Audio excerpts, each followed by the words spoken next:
Corbellic Studios. We're here for another live stream show. We're going to be going over a great show today. We have a lot of stuff to cover, just like always, but today's topics that we're going to be breaking down is the mindset. We're going to be breaking down 10 habits, how to get anything that you want, but also just how to be successful in your art business. And it's all about your mind frequency. So we're just going to be breaking down these things, some of the 10 habits that I use in my life. It doesn't even matter if it comes to art, but just business. And these are things that really shaped me, that helped me along the way in my business, along my goals, everything, to visualize what I need to do. So I'm just going to be breaking that down today.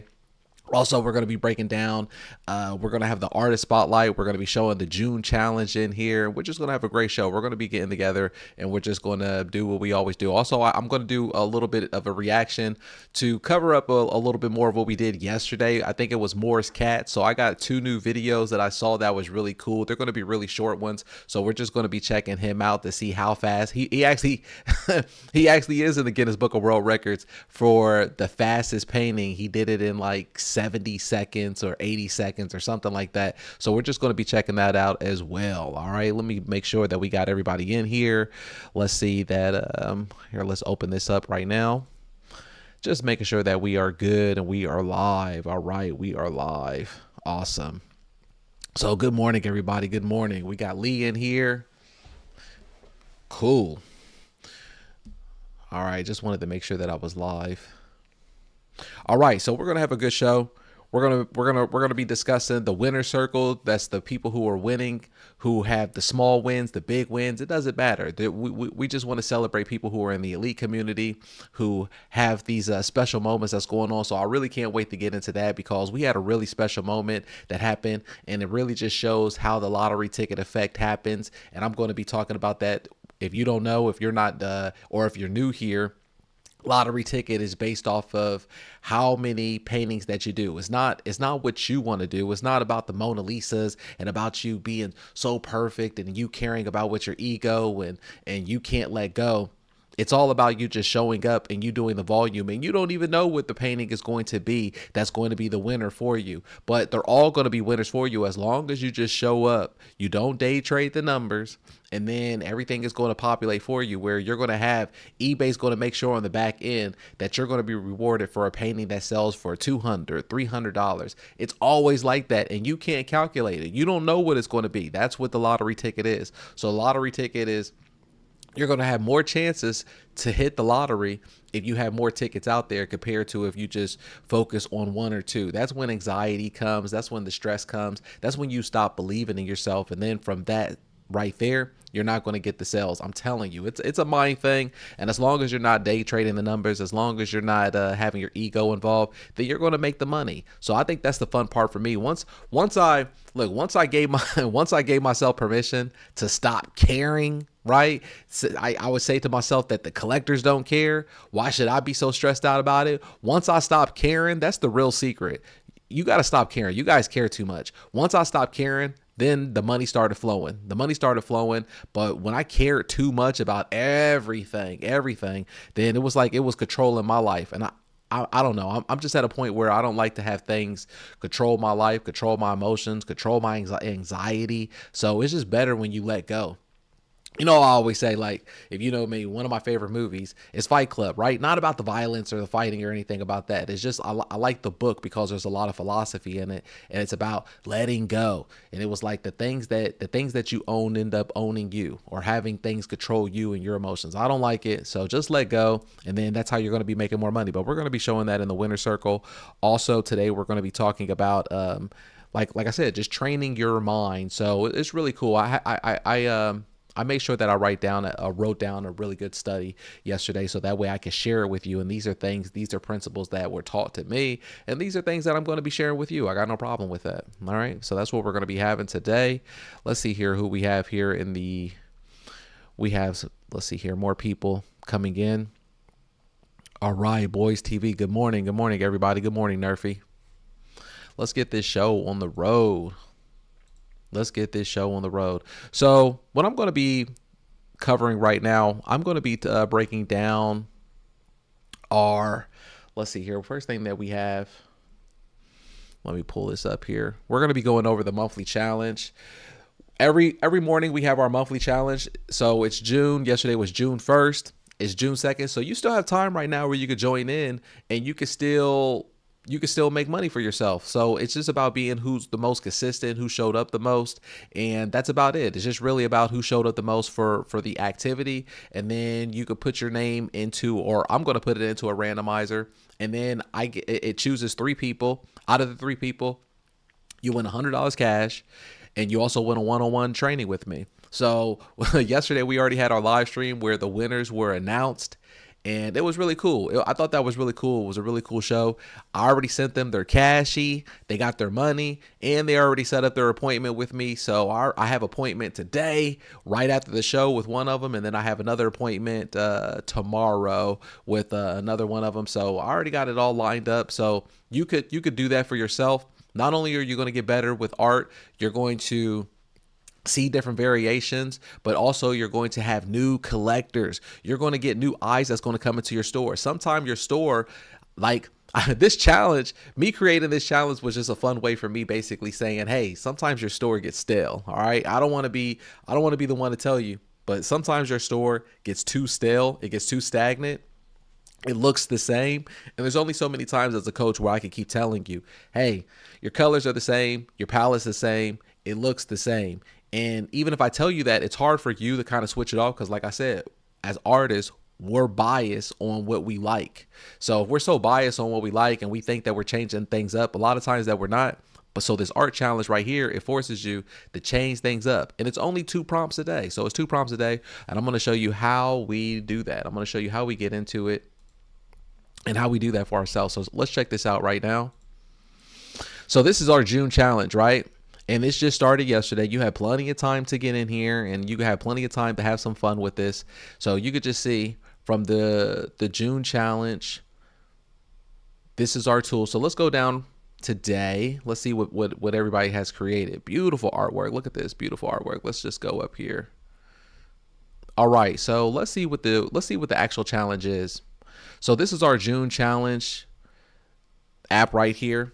So every day people go into this, our members come in here, and then everything is designed for you. So you're never going to be able to jump ahead. You're never going to be able to know what tomorrow's prompt's going to be, but everybody receives the same prompt. So it's just up to you to put it into whatever kind of art application, whatever AI thing that you want to use. It doesn't matter. There's so many different free AI art apps nowadays. So anything you do, it knows that we're on the 2nd, so it's just going to give us this prompt. Only thing we do, we copy it. Look, we don't even have to read all of this stuff down here. Only thing we do is just copy it, and then we're going to go into our Grok, because that's what I like to use. I like to use Grok for images, but you could use, you could use Chat GPT. You could use there's so many different art AI apps, and I mean a lot of them, they have a free trial on there where you could use like a few of them a day or whatever until it locks up. I know Grok is like that. So look, we're just going to paste this in here and let's see what it gives us as our art reference. Boom. Look at that. Beautiful skies with a silhouette palm trees, right? And I'm just going to choose whichever one that I like. Whichever one that I like, and then I'm going to paint it in my style. But you could just see how beautiful that is. I would choose something like this personally for me because I like how the sun is in the background. I like how how it's going to pop right there with that whiteness right there. But I also know that those usually do well when it comes to collectors on eBay. They like to see that sun pop in the background. And then I would do the silhouette. I love doing the silhouette like that. So we just did that for that one. So let's just see what people populated inside the community when it comes to that. Look at that. Look how awesome that is. So you see how they painted in their own style? The palm trees and the silhouette. I'm just showing you and giving you an idea. Now that's pretty cool, Misty. You see how she did this in her own style? She did it abstraction. And that's the cool thing. You could do it in your own style. Like, there is no right or wrong. So the challenge on here, it's not about who paints the best or who has the prettiest art or any of that stuff, because there is no right or wrong. It's just about you being yourself. And that's why I always say this isn't art school, because I can't teach you this. Like, this is Misty's art. And she's a phenomenal artist. We're all phenomenal artists because we're all creators. The art is already inside of you. I don't have to teach you how to be an artist. So you can see this reference, right? And then from the projector, we use a projector, and you could populate it in your own style of how you want to do it. Because there's no right or wrong, and collectors love it. Like Misty here, she sells a lot of art. She sells a lot of art. Her store is phenomenal. All right, let's go on to the next one. Let's see what the next prompt is. Because remember, there's only 2 prompts each day. But by the end of the month, look, you already have 60 paintings done. So it seems like little, but then it compounds. And that's just like everything in life. Everything in life compounds. And if you wanted to, for example, you could have these 2 paintings be the auction, and then you could do 2 more paintings, right? And have it be the buy it now. Like you could actually do, like you could do duplications, but they won't be duplicate because they're never the same. But you could do like 2 of these that's the same for an auction, and then do the same 2 references and then put them into the buy it now, because the buy it now buyer is different from the auction buyer. A lot of times they're the same people, but they're also different. A lot of people don't want to wait for the auction. So let's copy this one. Let's see what this one is. Abstract ocean layers. And let's paste it in here. See what it gives us. See what it gives us. Boom. Look at that. That looks so abstract, right? Look at the abstraction ocean layers. And look how cool that is. So that way it's up to you however you want to do that.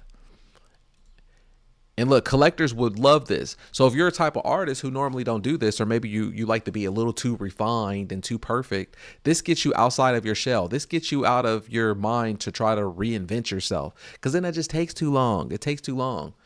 It takes too long, and it's not necessary. So I can't wait to also show you this video that I have today of Katz, Morris Katz, the artist, where he was saying that too, where because he was painting so fast, and they're like, oh well, what happens if a customer wants you to paint slower or something? He was like, what difference does it make? What difference does it make? Exactly. So you could just see that's how it works right here. And then what we do when we're done with both of these prompts and we actually painted it, we go down here and then we click here that we finished both paintings, and then it's going to mark it green. So yesterday we did the same thing. I showed you the example, and then it marked it green for us right there. But that's how we're able to see that we showed up and that we completed it. See, it's completed, and then or a missed day. That's how it works. Isn't that cool? That's how it works for the June challenge right there. So you still have time to jump in here. Let's see what other people's look, that's Rachel's abstract ocean right there. That's beautiful. Let's see this one. You see how cool that is? And there is no right or wrong. So normally you might not be someone where you feel comfortable doing it, but it's part of the challenge. And then you notice that people actually love it. People are buying it. Let's see if we have more up here. All right, this is Misty's. That is so cool with the purple. Let's see this one right here. So yeah, just come in here, have fun, and join in on this one. Look, this was yesterday's challenge. I just want to see a little bit more on here. Look at that. Beautiful parrots. Look at that. Look at that. Come on. Or look at this landscape. I really love this landscape right here, Janice. Great job. Great job, everybody. And you could just see, so come in here. Everybody's so supportive. Everybody's giving love. Everybody's, encouraging. That's what the cool thing is too about being part of the community. So you could come in here and you could do this for yourself. You could see that how cool these challenges are. All right, what did you think about that? Isn't that awesome? That is awesome right there. All right, let's pull this up.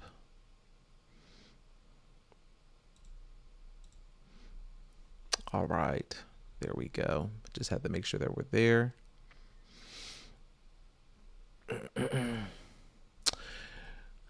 If you're just coming into the video right now or the live stream, make sure that you leave a like, a comment.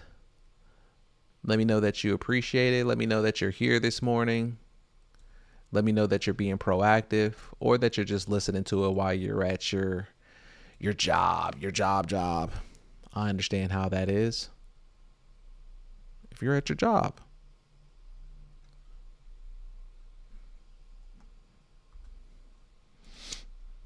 All right, let's get this going. Let me see here if we have any comments or any super chats.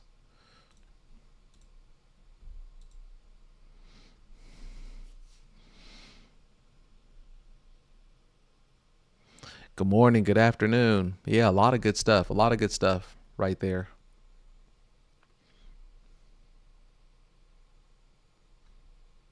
A lot of great stuff.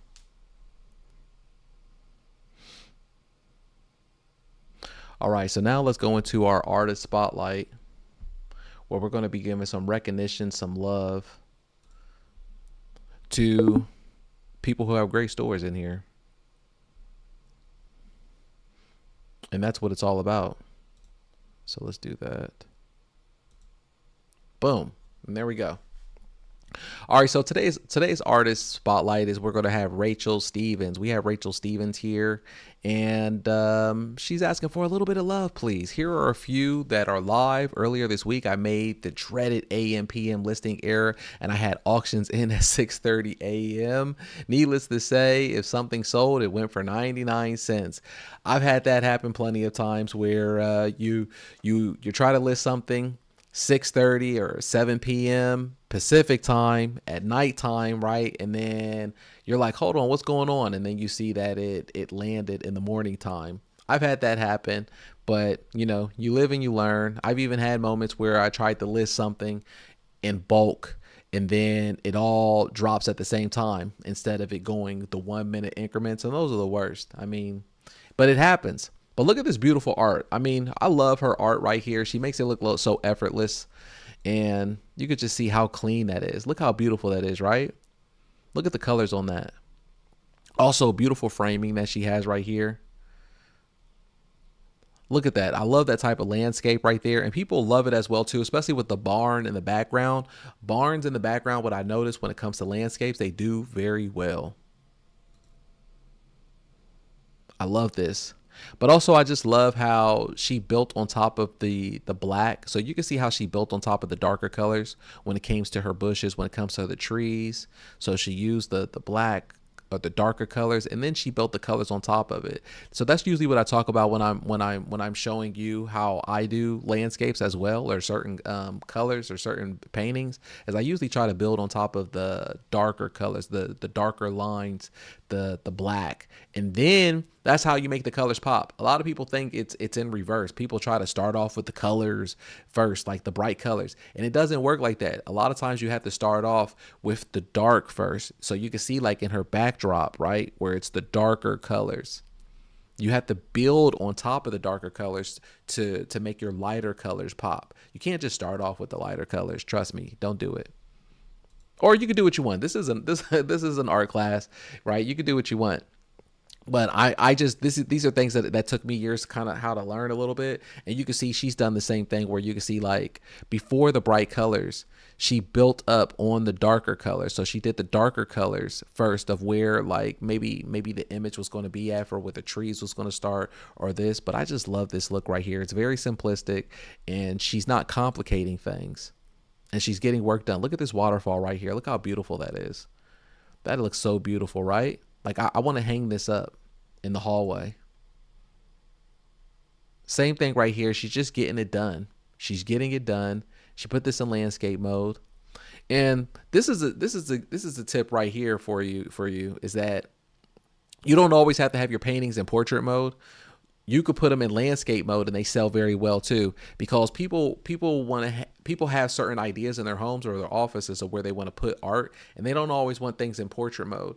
So I've noticed that a lot when doing art. If I put it in landscape mode, or if I paint it in landscape mode to the side like this, that they end up selling more. It usually makes more money because a lot of times people want it this way instead of always portrait. Wow, that's beautiful. That looks like it's a 10 by 20. Great job. Great job. So I just wanted to share that right there. Now let's go into her store. Oh, look at that. Really nice banner. She has a video right here on the banner. Oh, that looks great. Look at that. Very professional. And look, she has a montage of her art right there. This way, you know it's a person. It's personable. She has a picture of herself. Very professional. Very beautiful art. That way, you know you're getting it from an actual person and not a factory. Look, she's already sold over 300 items, and she has 112 collectors. I'd rather see this all day long instead of social media, 100,000 followers. I'd rather have 100 followers on eBay that I could do business with, that I could always reach out with, that they actually bought from me, than 100,000 followers on social media that haven't bought anything from me. And I keep having to tap dance and go over there to do all this extra stuff and make videos behind the scenes. I was just tired of that. All right, look how beautiful her artwork is. Let's see what the listings look like. Beautiful. I love how she did that perfectly. She has a great frame. Then she shows the cam scanner photo. Then she shows one close-up, another close-up. That's cool. A little bit more. There's nothing wrong with that. But at the same time, I'm going to be honest with you that it's not necessary. It's not necessary that you have to do so many of these close-up shots like that. The reason that I say that, because I don't want you to feel like anytime that you have to do listing after you're done painting, that it's going to be a full-time job. If you have that many close-ups like that, it kind of becomes a full-time job, because then you have all these pictures in the folder, and then you got to drag it over. So three good ones is for three pictures is usually good, where you could just have the frame, the cam scannered one, and then maybe a practical one of what it looks like on the easel, and then that's it. You know, you don't really even have to do that. I'm telling you, like for me and most of my listings, just for me to get on to the next one, I just do two, and then I have all the other ones as the template photos. So I just have the mock-up photo on frame, and then I have the cam scanner one. But all of these aren't really necessary. It's just going to put more work out for yourself when you could just be painting it during that time. But this is great. This is an example of the certificate authenticity. I love how you have up here your logo and your brand, why buy from you, what it looks like on the back of your signature. That's amazing. Shipping information, really thorough, combined shipping, a picture of you and your doggy. That's beautiful. See, people will love that right there, especially as personable with your dog. Everyone loves dogs. Well, not everyone, but people love dogs. A lot of people love dogs. So let's put a like on this one. So that's a great listing right there. Let's go on to some other ones.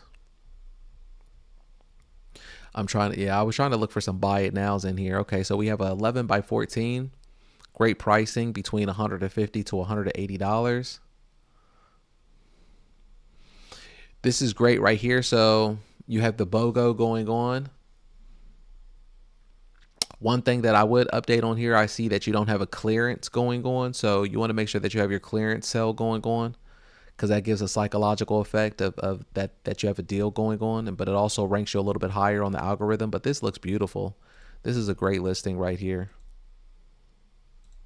This is a beautiful artwork. I love this listing. This is really great. Wow. Yeah, this is really nice. And I love the interpretation of it and the impressionism. 1, 2, 3, whatever the practical shot, that's pretty much all you need, or even 2. But no, that's great. You know, I mean, the more pictures they say, the better, because it's better, I guess, on the algorithm. So if it's easy for you to do it, then keep doing it that way. But I'm just saying it's not really necessary to have that many close-up photos of the art, so that way it's not a full-time job when dragging them over from the folders or however you store them. But that's beautiful. Let me look at another photo. This is a great store. No wonder you sold so many paintings. So much different variations. I just love how everything is so colorful and simplistic. Wow, look at that. So another reason too, like you could just see right now how we're using the magnifier. So that's why another reason you don't have to have so many close-up shots, because people, when they click on it anyways, you get this option where you could just see, you can already see what it looks like if you're close up on it. You already see the brush strokes. See, I like that. That's great right there, where you can show a practical shot of what it looks like, And really, you don't even have to do so much work where you have your practical shot at a different location, because this looks like you put it on a different location, maybe a wall or something like that. You could just have the practical shot be on the easel. So that way everything is there and you're done with it. Just boom, boom, boom. That's it. And then on to the next one. You don't have to like pick it up and then move it somewhere else and then take all of those different shots. Because then I'm telling you, it just becomes a full-time job. All those seconds or minutes, they add up. Great job, though. This is a beautiful store. So make sure you guys come over here and you give Rachel some love, okay? You go over to her store, the Common Shape Studio, and you give her some hearts in here, save the store. That way it helps out on the algorithm as well. And that's a great thing about you joining in on the community, is that as soon as you join, even if you don't have experience or wherever you're at in your level, that you're already going to be boosted up on the algorithm, on the impression rate more than anybody else, because they don't know that you're already a part of this cool community where you have so many people supporting you and giving you hearts from inside the community and giving you support on your listings. Only thing the algorithm starts seeing is that, whoa, this person must have a great item or have something that people like, because all of a sudden they're getting a lot of views, they're getting a lot of hearts, and that's all they care about. It's just like a social media, but it's a social media selling platform where they care about the engagement. So you're already automatically going to be getting the engagement just by joining us in the elite community. Great job. Beautiful stuff. All right, let's go on to the next artist. Who do we have here?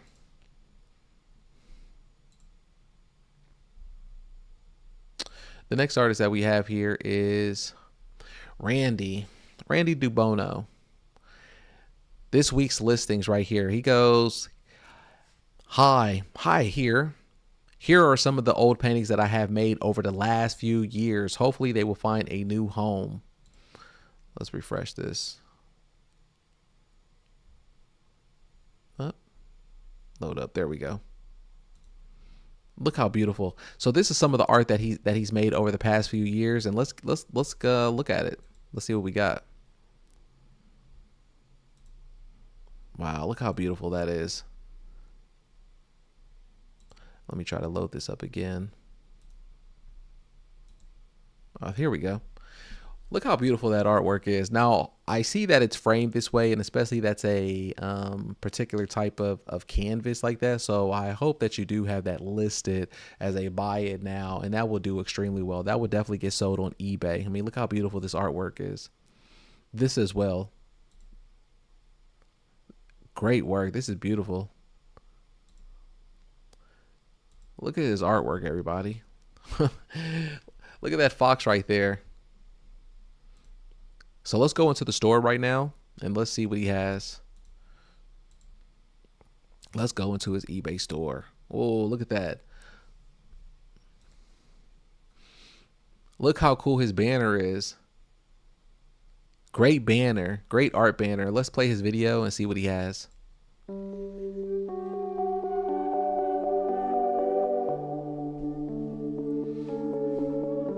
Oh, look at that frame. Nice skull right there.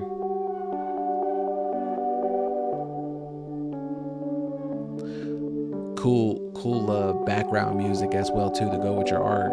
It fits the style of it. Whoa, look at that. I mean, this is how cool it is inside the community. This is the type of artwork that we have inside of there.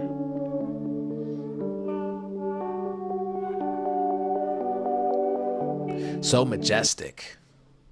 That's a really cool video right there. That really gives people an idea that you are human. You're holding your artwork up. You are being personable right there. Okay, awesome. So we're seeing right here that you do have this for sale for $615. It's in pounds, so that might be like $650 USD, something like that.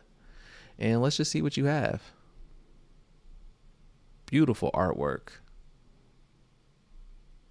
Look at this. That is so cool. Daredevil.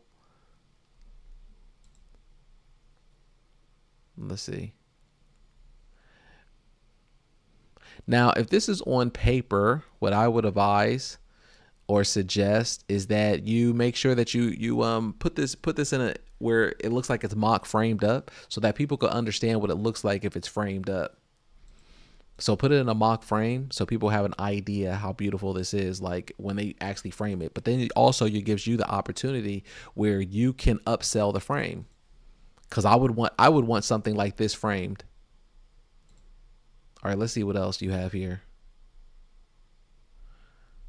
I mean, this is a fantastic art. And that's the thing too. So you can see right here, he was sitting on a gold mine.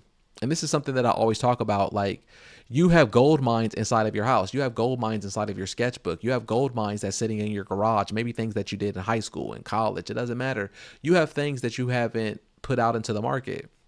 So this gives you an opportunity that you can put things out into the market that you've been sitting on and you think that nobody wanted. And then you put it out there and you're going to see that it gets sold. And you're going to be like, whoa, hold on. My mind is blown. I could have been making money all along, that people actually like this stuff. It's just that you were conditioning. You were in a different part where people were conditioning you that it was okay to be a starving artist, or for you to just jump through all these hoops on social media without any sales.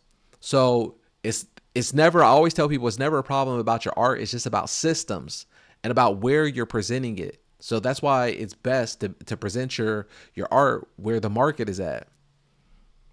The market is here on eBay. The people already have hot credit cards. They want to buy something. So give them a chance to buy your beautiful artwork. Look at this. This is the crow right here. And you can see he put it on here where it's an A3 ink and it's on watercolor portrait. So this looks great. But like I said, and I'm glad that he did a practical shot so you can see how beautiful that is. Look how beautiful that is. That's amazing. Look at that. I kind of talked about this type of art style yesterday where we were talking about doing drips, or we were talking about using maybe like an abstract painting that you've done in the past. And on top of the abstract, you could either put a principal character on top of it, or you can do something useful like maybe a cat or a dog or something like that. But you can do something on top of it, and then people love that. So instead of it just being an abstract paper or something like that, because I told you I had thousands of them, instead of it being an abstract paper, what you can do is on top of the abstraction or whatever the ink or whatever this drip is or anything like that, you can actually put a dog or a cat or something on top of it, and the market will love it because it's something different, it's original, and you made use of what you were doing. So this is great right here. But yeah, like I said, just make sure that you mock frame this up. How we break it down inside the elite community, go through those steps so that way it can get picked up easier on Google's search engine, and it's also looked at with the framing. But other than that, that's beautiful. He has more art. So yeah, come in here, give him some hearts, favorite his store. This is DeBono art right here. Amazing stuff. Randy DeBono. So even if you're inside the elite community, click in here, give him some hearts, give him some appreciation right here. I mean, he has amazing art right there. So I just wanted to give a special shout out to you, Randy. I wanted to make sure that you got the support, that people got to see your beautiful art on there. I think it's important. That's also the cool thing about what we're doing right here when we do these artist spotlights every day on the live stream, is that we're going to be giving spotlight. We're going to be giving love and recognition to people who, share your art, and I can share it out to the world for you. So that way people can come to your store. I think it's important, right? It's super important. All right, let's see who we have here. We have some chats in here, some super chats. Listening and listing. That's the way right there. Unfortunately, I am watching while I am at my job. Hey, well, at least I could be here. At least I could be here to entertain you, and I could give you something to go off of and something to listen to while you're at your job. Hey, I understand what it's like. That was usually my best moments right there when I'm at my job or something, right? And I get to listen to either a podcast or maybe one of my regular type of streamers, or somebody that I was really into, or somebody that made the time go by fast. So I understand. I'm glad that I could be there for y'all if you're at your job. Let's see here. I will be going full time once I retire in August, but I am in art elite community already. That's awesome. I'm glad that you're part of the elite community. I know that you're having a great time over there and making it work for you. There's so much value. There's so much material. Let's see here. Shay says, ha ha ha. I'm at my job. I'm making time to watch this. It's inspiring. And I so much new information and there's so much new information. I love being connected to this group and looking at everyone's art. Everyone's doing a phenomenal job. Everyone's just showing up, having so much beautiful art, but also it's just fun to see everybody growing within the art challenge itself. And I'm seeing the confidence come from it. I'm seeing the confidence come from the art challenge, the monthly art challenge. And then it's going over to other pieces of art that they're creating, but also involved inside the community where they're creating more and then building off of that. So it's really a great thing. And yeah, it's really awesome. Also, if you don't already know, if you're new here, starting on July 1st, the membership will be going up. Right now, it's at $47 a month, and you can lock in right now. Lock in your price right now, and you'll always just pay that forever. You'll be locked in at $47. But if you join after July 4th, it's going to be going up to $77 in the membership, and it's just so much value that you're going to be getting in there. So everything is unlocked in the course. You're going to be getting all the you already get all the AI tools. You get the money secrets course. You get the cross listing, so you can know how to cross list your items over from eBay over into Etsy, into Mercari. So that way you're just not leaving all your eggs in one basket and you're not leaving money on the table. Look, I've sold thousands inside of Etsy as well. Etsy is a great platform, but the market is just more stronger and eBay is still the king. But Etsy is a great platform, so take advantage of that. Like, if you ever feel like numbers aren't where they're supposed to be for you, or if you feel like things are slow, it's also a mind frequency too. Like, your mind is always going to be slower, or it's also going to be lower at a frequency if you always put things in one basket. You're always supposed to have multiple forms of income, right? If not, then it's like one is close to none. I remember hearing that from a mentor years ago. One is close to none. So you need to put that into your mindset as well too when it comes to sales, when it comes to business.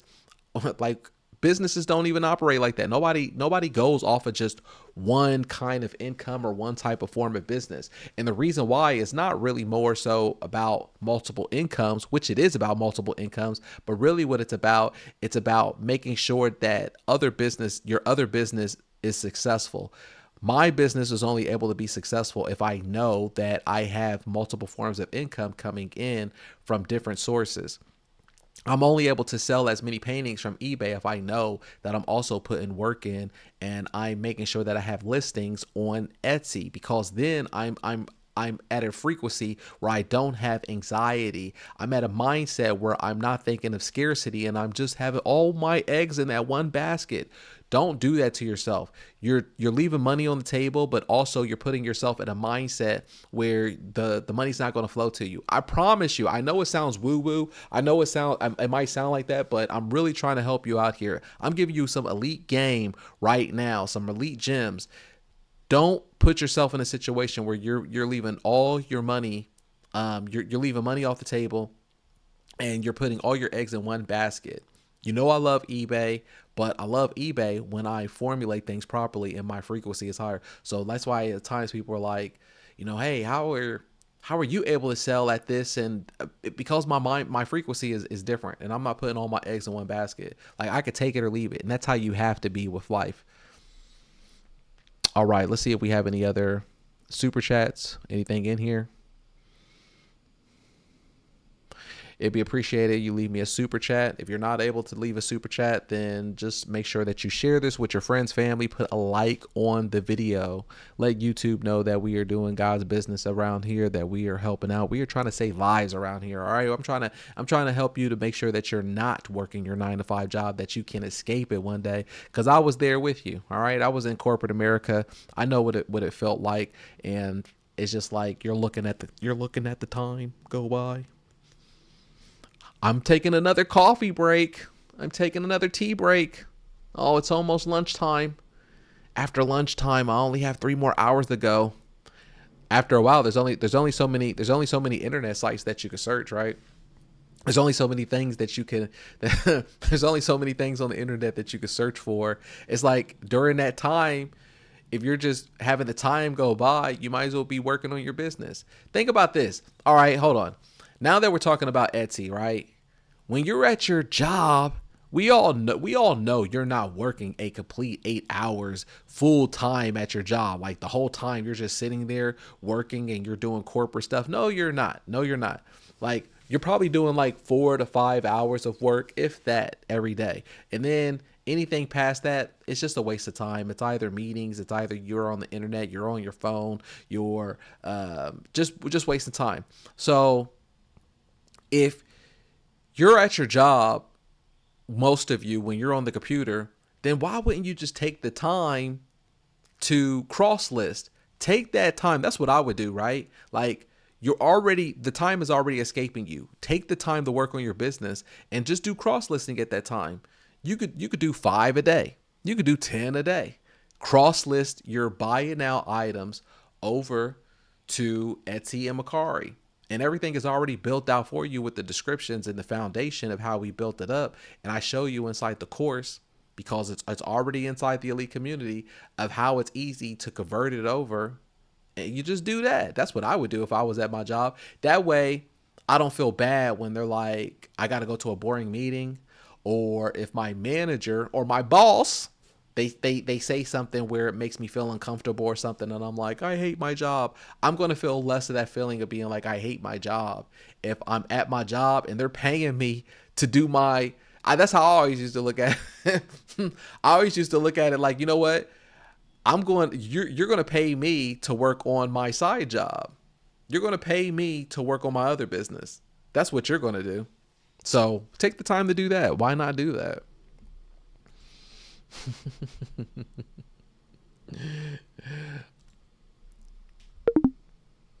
Let's see here.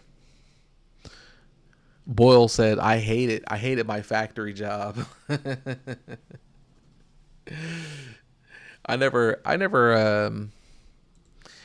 had a factory job or anything like that, but I've had every other type of job though. I've had so many different types of jobs. Never a factory one. I'm trying to think of the closest one that I did have a factory job. It was like 20 years ago. It was at a bread company or something like that, where it was like an assembly line for bread. It was Wonder Bread. And I wasn't on the assembly line like doing any of that stuff, but I was like an accountant or something like that. I was doing something like that for their books, but it was a temp position, and I had to walk through the assembly line or whatever, through all the union workers or whatever, and they put me in this small locker in the back. They didn't have no paperwork for me to do or anything like that, and I'm just in this factory, this Wonder Bread factory, and I'm pretending to do like this account stuff because they didn't have no work for me. And then I never forget, I didn't have any work to do. And I'm the type of person where I just can't sit still. And I can't just sit still and do nothing. I can't just sit still and have no work going on. But I didn't have any work going on. And I remember I'm sitting in this back locker, right? And I'm on this laptop. And then I'm telling the assistant or whoever it is who's supposed to be over me at the time, the supervisor or whatever, and they didn't even know. I told them, I was like, there's no numbers or there's no invoices, there's nothing for me to do. And I would never forget, he looked at me and go, well, just look like you're busy.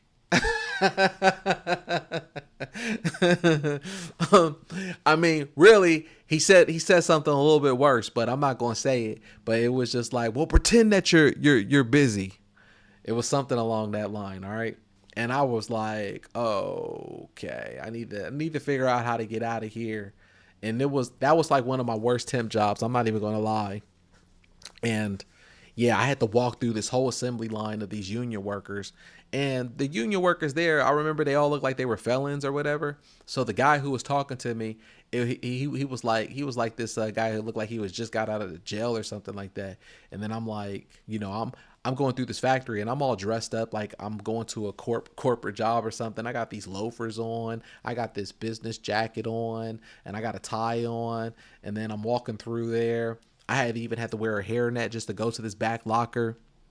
And then he's like, just pretend that you're busy. Craziest thing. But yeah, so that's the closest thing that I had to any kind of factory job. And then still had to learn. Yes, look busy. I can't do that. I know a lot of people do that. Look, most of you who work a corporate job, your job is to pretend that you're busy. Your job is to pretend that you're actually doing busy work, and you know that you're not. You're lying. Look, I've had so many different corporate jobs. I know how it is. You are not busy the whole time. And if you are, it's kind of like data entry secretary type of work. I don't care what kind of position or what kind of title they give you. It's data entry secretary type of work. All right. It's the type of work that AI is going to be taking. All right. We know that you're not busy. All right. You're not busy. What you're doing is you're pretending that you're busy. You're getting paid to pretend that you're busy. You're getting paid to pretend that you're busy, so that way corporate America could have you sitting in that chair and you're not working on actual work for yourself. How crazy is that? And the time that I started to understand that I was making money on eBay and that I was starting to get my own business, it was driving me crazy to work for somebody else and to pretend that I'm busy, when I knew that during that time I could be producing a painting that was going to be making me more money. So while I'm sitting in that chair, you know what I'm doing the whole time? What I'm doing the whole time is I'm calculating how much money I'm actually losing on eBay. I'm calculating how much money I could have been making with a painting, or how much money I could have been making with a drawing. And it was driving me more crazy. So, I mean, for everybody who knows me, who's already been here, you already know the story. I'm not good at a 2 weeks notice. My notice is notice I'm not here. Notice I'm not here, or notice that I'm not working those invoices. I'm not working that paper stuff no more. Notice that I'm not working the emails or anymore. So they noticed that my heart wasn't into it. And I did try to give it 2 weeks, and they were like, but they noticed that I wasn't replying to emails. I wasn't doing any of that stuff because I'm focused on eBay.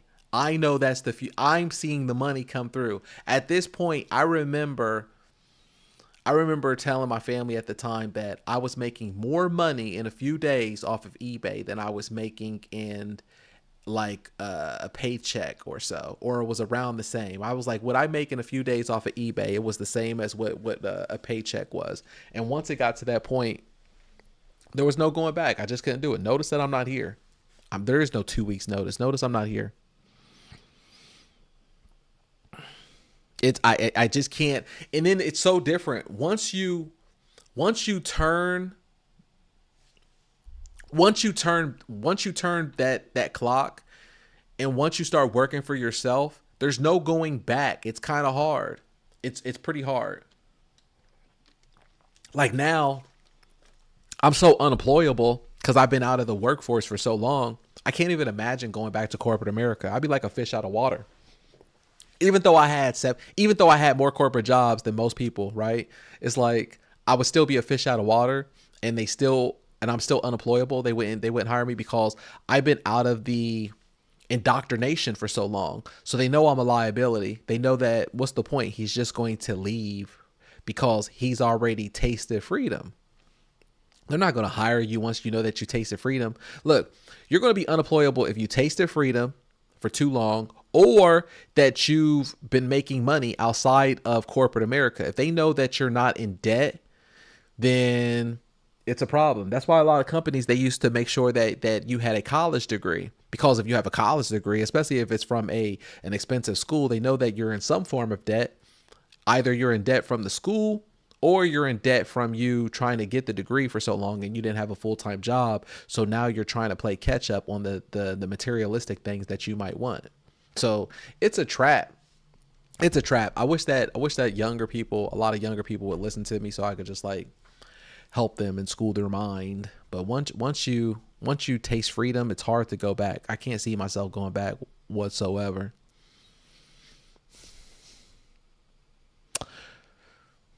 So if you just came in here right now, leave a like on the video. Make sure you share. If you have a question for me and you want me to read it off about the business or anything like that, then leave me a super chat and I got no problem to go to it. I'll get into it for you. So leave me a super chat if you have a question for me, and I greatly appreciate that. All right, let's go in here right now where we're going to be talking about the winner circle. The winner circle is people who are proud about the things that they've done inside the elite community. Either if it's a small win, a big win, it doesn't matter. A win is a win. We celebrate all of it because these things are your business. This is your business right here. And like I said, how we were just talking about here, that I can't work for anybody else because nobody pays you like you're paying yourself. I always tell the story. I don't care. I don't care if I paid myself $20, $10. That means more to me than $100,000 or $200,000 working for somebody else. Working for somebody else, they're just giving you more responsibility for you to forget about your dreams, have you forget about anything that's yours. You have no ownership of it. But if I get $20, if I get $10, then it's up to me to scale the business. It's up to me to scale it up.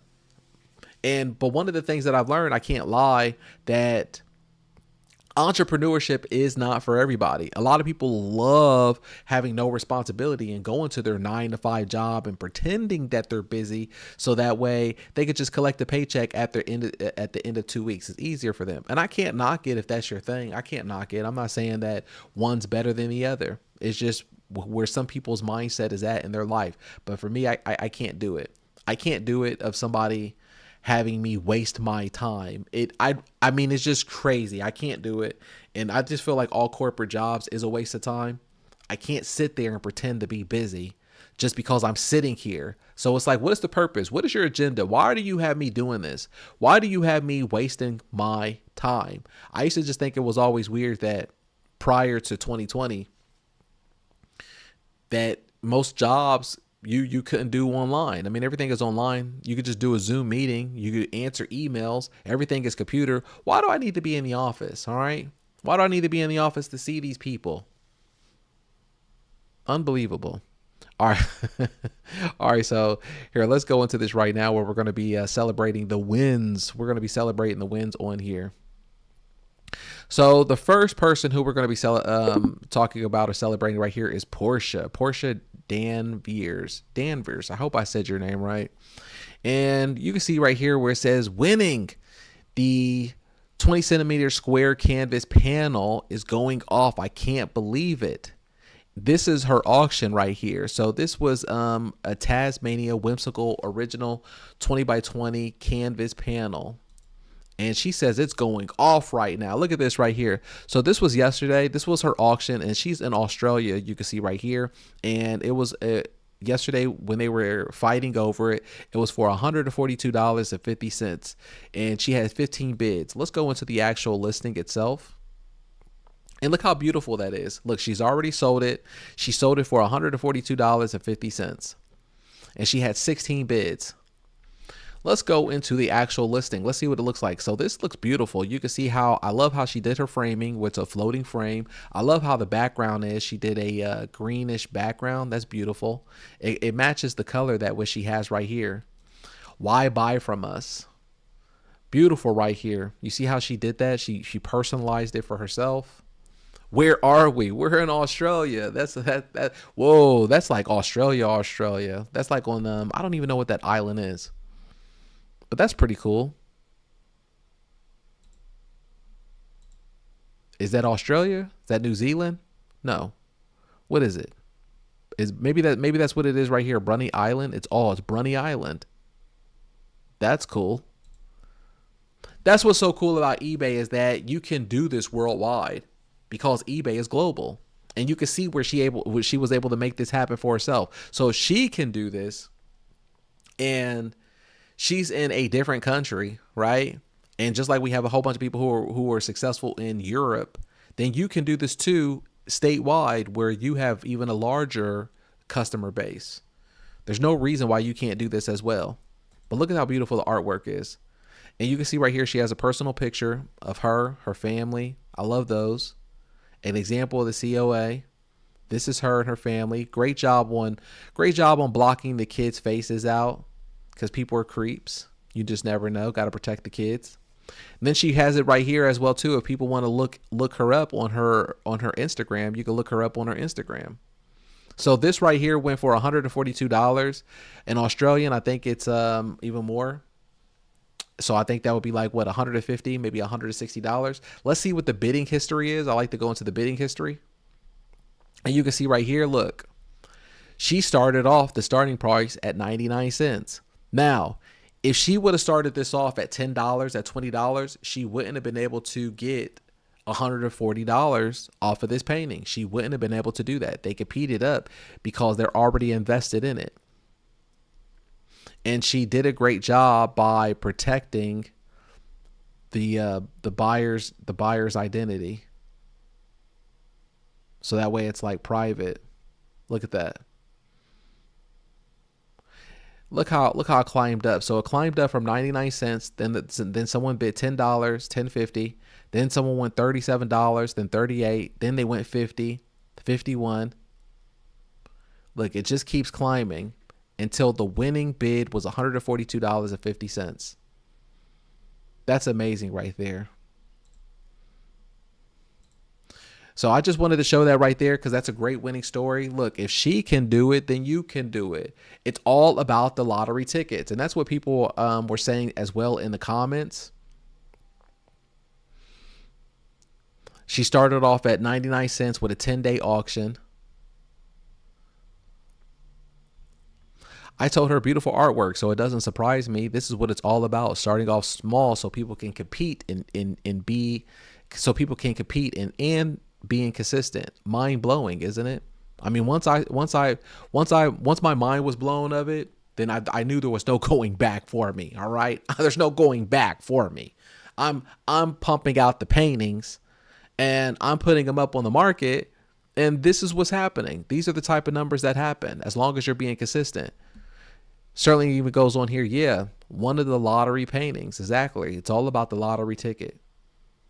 So I just wanted to show that with you, share that great story right there for you. That's a great, inspiring story, great motivation. These things happen all the time. It's just about being consistent, showing up, but it's also about painting things that are the top trending. So for example, this type of painting right here, Corbellic, the gallery artist Corbellic, I'm too good to paint a whimsical painting of a Tasmania, you know, anything like this. I'm too good to do that. I need to make something social, political, and something so deep and have a deeper meaning, but also it needs to be detail and all of this stuff that doesn't even matter. But then at the end of the day, you mean to tell me this little guy, he's selling more than the stuff that people are trying to buy from me on social media, because people aren't buying from me on social media. But I'm making these really great videos. It got to a point where I'm more proud about how I'm editing and how I'm making these great videos on social media than I am about the artwork selling. Well, didn't you see how I edit it with the GoPro camera and I changed the camera angles up? Yeah, but did you sell anything? Did it sell? Were you able to pay your bills? No. I remember being so damn broke on social media, and someone finally bought something from me for like $500 or $1,000, and I thought it was $1 million. I treated it like $1 million because I was just like broke for like months. Nobody's buying anything from me at all. Nothing at all. How crazy is that? It's just weird how, like, looking back on it, it seems like yesterday, but it wasn't yesterday. But it seems like yesterday. You get what I'm saying? Like, it's weird. It's so weird compared to it, because it's like I was broke for so long being this great artist, and I would never want to do something like this. I'm better than that. But when we do the art challenge, it gets you out of your mind and out of your ego, and you can start producing artwork like this, because you never know. And then when this happens, you give yourself more lottery tickets, and then you hit like this all the time. So this is just an auction, and then imagine what her buy it now store is going to start hitting like. Once you start having regular $300 days, that's where it starts, and then all of a sudden you're like, okay, hold on. So here I'm making these are $2,000 weeks. And that's amazing right there. So let's go on to the next. Let's go on to the next elite. The next elite winner. Someone who's celebrating their big win. And this is going to be Rebecca Williams. Rebecca Williams right here. She says, let's see what she says. She goes, big win for anyone feeling stuck. She goes, I slacked off on my post because of a big family out of town wedding. I was waiting for the eBay jail to hit me. Sure enough, it happened this past weekend. Crickets, nothing. She says, so I took my medicine and I painted my heart out. Before I went to bed on Sunday night, I decided to check my orders one last time, and bam, 2 buy it nows from the same buyer. I could hardly sleep. Then Monday came and I received a message from a different buyer that I had sent a offer to, and she requested a price match on 3 other similar paintings. So I went from 0 to 6 big sales overnight. She goes, keep your chin up, happy painting. And that's how it happens. It changes that quick. But you can see how she understood that eBay wasn't going to reward her because she had slacked off. She wasn't being consistent. She wasn't showing up. And she also had a family out of town wedding. So she didn't plan for it, where she had like some drafts or some things that she could have like maybe even took it out of her buy it now to a sell similar and put it into the auction. She didn't have any of that planned out. So she got hit where she called it the eBay jail. That's smart, because that's how you got to look at it. And she goes, sure enough, when she didn't do the postings and it caught up to her, it crickets. It went silent on her. So what she did, she took her medicine. She didn't complain. She didn't explain. She understood that it was her fault. She understood that it was her fault for accountability, and there's nobody else to try to blame in the situation. And she painted her heart out. And then before she went to bed on Sunday night, she decided to check her orders one last time, and bam, 2 buy it nows from the same buyer. And then on Monday, she got a buyer that has sent her an offer on 1 and then requested a price match on 3. So she sold 6 paintings within 24 hours. And she probably made already her weekly money off of that. That's how eBay works for you, as long as you're being consistent. And I showed that even an example for myself, where it was a week ago, where how I did my listings and I was just being consistent. But prior to that week, I wasn't listing anything. And eBay, they put me in eBay jail. They weren't giving me no sales during that time, even though I got like 1,000 items in my buy it now store. They weren't giving me any sales at all, because why should they? I wasn't being consistent. But then as soon as I showed back up to the party, eBay is so forgiving where they're going to give you sales. They're going to give you business. There's no other business like that that's out there where they're going to give you so many chances. eBay is not going to give you a second chance or a third chance. They're going to give you as many chances as possible because they want you to be successful. They want you to sell. So there's times where, hey, maybe I messed up my store, or maybe I didn't ship something on time or whatever. They always give me a chance to rectify it and to come back strong, to come back 100%. They always give me a chance where I can make money. You know, even at times if I made a mistake or something, they always give me a chance to make money. And it's the same situation where this right here, she knew that she just had to show up, paint, and then boom, that quick. And they were buying from her buy it now. It's not always that people are going to be buying from just your auction, because some people want the items right now. They have a wedding, they have an event, they have something that they want to give something away to. So that's how it works. Yeah, Yeah, I mean, you'll just see it's the craziest thing. That's why I always talk about I don't day trade the numbers. I don't day trade the numbers because I understand that the numbers will always even out on the back end as long as I'm showing up. And this is what she did. She said she took her. I love that how she said that. She said I took my medicine and I just painted. That's it. There's nothing you can do. I just took my medicine, and I understand. I used to always say, all right, I gotta give eBay their blood. That's what I say. I gotta feed the machine. I gotta jumpstart the engine. I gotta pay them their blood. And then once I do that, I always understand that it's always going to come back for me because I'm keeping my frequency at that. I'm not going to be like, well, I missed time. And like, so for her, for example, right? If she was at a different mindset and this part happened where she goes, it happened and it went crickets. If it was anybody else, they probably put themselves in the victim mindset and be like, well, my art sucks. Oh, it doesn't work for me. eBay's not working. Instead, what she did, she understood what the consequence was. I always give the analogy, right, where it's like pumping water from a well. So if we're pumping water from a well, it's like, you're not going to see the water when you're pumping it. You're not going to see that water. But then when you do see the water, it's up to you to keep pumping it. But then if you stop pumping that well, what happens? The water goes all the way back down into that well. And then it's like you kind of have to start all over again. Right? I love that analogy. And mentioning, I'm going to see if I can pull up this video that I seen of this other coach where he was giving that analogy, and I was like, I always talk about that. That's pretty cool. If I can share that. Let's see here. I think it's right here. If I can find it. I'm trying to find it. I don't know if I can find it right now.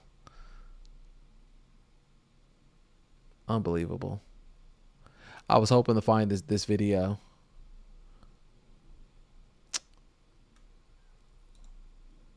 Let's see. Oh, here it is right here.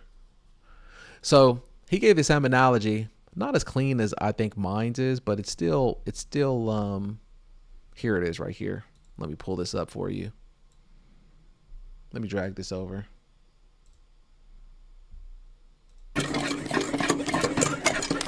How long can you do that? Now what happens when you do this, if you get it good 30 minutes, and then Cameron comes in, he gives it 30 minutes, and Charles gives it 30 minutes, and then we go, boy, let's don't take that water's down there.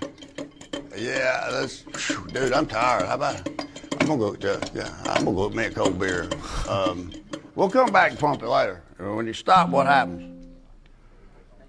All the way back down. So you ever heard of priming a pump? That means you got to put something in before you get something out. But don't get all stressed out over traffic or your planes being delayed. Let me go back. But you can see, so he was saying that as well, where you just got to put the energy in, and that's how you're going to be able to get things out. All right. So just apply that to yourself as well, where you think about the water well. So this is just a great example, a great analogy, and something that you could do as well. Like you can't get anything if you're not putting anything out. That's just life. Got to pump that water well. All right, let's see here. We have in the comments.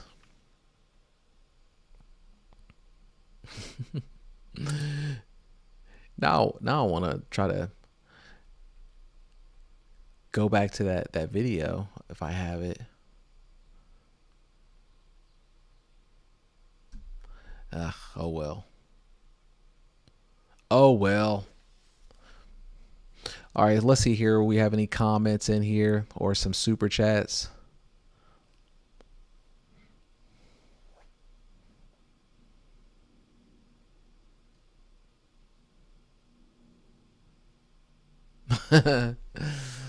Boyle says, if you're having trouble painting loose or using too much detail, try taking off your glasses. That works too.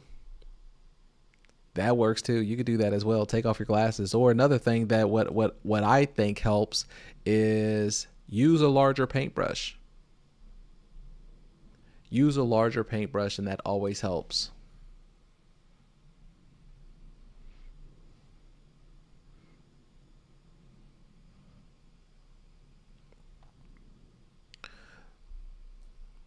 So, what do you think about that?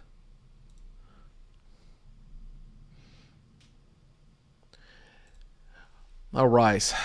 So now we're going to go into the next segment right here where we're going to be talking about training your mind. Okay. This is what the topic of today's live stream is going to be about, is training your mind, how to be successful, training your mind to achieve the things of anything that you want. All right. How to get the things that you want, but also how to achieve anything. Okay. And a lot of times I understand, look, I believe in manifestation as well. I believe, but it's also about actions. It's about things being simplistic, and it's about actionable steps. So manifestation is also about actionable steps to how to do the internal work in your mind, certain habits of what to do. Because a lot of it sounds like, oh, it's just woo woo. Oh, wish upon a star. Oh, you just look in the mirror and say affirmations, and then all of a sudden you're going to become a millionaire. It doesn't work like that. I don't really believe in that. I do believe that saying positive things to yourself, because your brain doesn't understand the difference between you being sarcastic or you being serious. So the things that you say outside, or even the things that you say internal in your mind, it's the same thing. Your brain picks it up the same. So the things that you say outside of yourself is also, and it also picks it up the same way of what you say to yourself. So you have to be careful about the things that you say. It's very important about what your thoughts are. Before we get into this, let me see, let me know if this is resonating with you in the comments. Let me know if this makes any sense, how this relates to you, the things that we're talking about today with your life.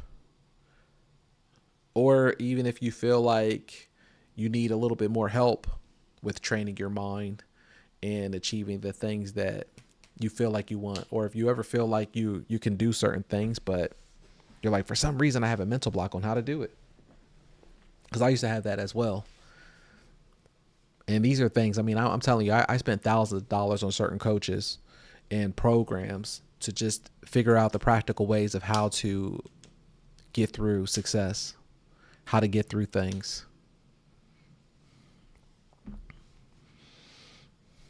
So we're going to go into the segment right now, but this is going to be great. And also, if you're inside the elite community, this file right here is going to be in our money mindset course, where you could apply it to yourself, you could apply it to your business, you could apply it to your life, most importantly. Okay.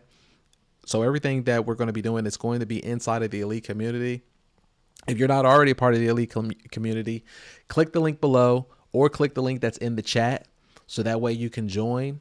It's a 7-day free trial. So you have nothing to lose. You could join us in there and you can start building up your account, build up your business. It's the lowest startup business out there, but it's also the most rewarding, because you don't have to put a bunch of business loans and different things up out there, but you're also a part of a community that's going to be encouraging to support you along the way. But also, it's not just about art, painting, and that all the time. It's also about a mindset. And that's one of the things that I think makes me different compared to anybody else out there talking about art, paint. After a while, it's like there's only so much art, paint that we could talk about, when really it's about the mindset. It's about the mindset to be successful, but the mindset to also free yourself. All right. So that's going to be something that I need to drive in, because these are the things that saved me. And I was losing, even though I thought I was winning because of the money metrics, I was actually losing in a lot of different areas in life because I didn't have my mindset right when it comes to the systems in place and doing the internal work. All right. So we're going to go into this right now. This is going to be train your mind to achieve anything. All right. You are what you think about. You become what you think about. Discipline is the bridge between the goal in your head and the life that's in front of you. You have to train your mind to achieve anything. Now, James Allen from A Man Thinketh, he says, a man's mind may be likened to a garden which may be intelligently cultivated or allowed to run wild. It's either up to you. So everything that you build in the outer world is forged first in the inner one, which is your mind. The mind isn't just your tool that you use. It's the source that wealth, work, and peace all flow from, or where they get strangled.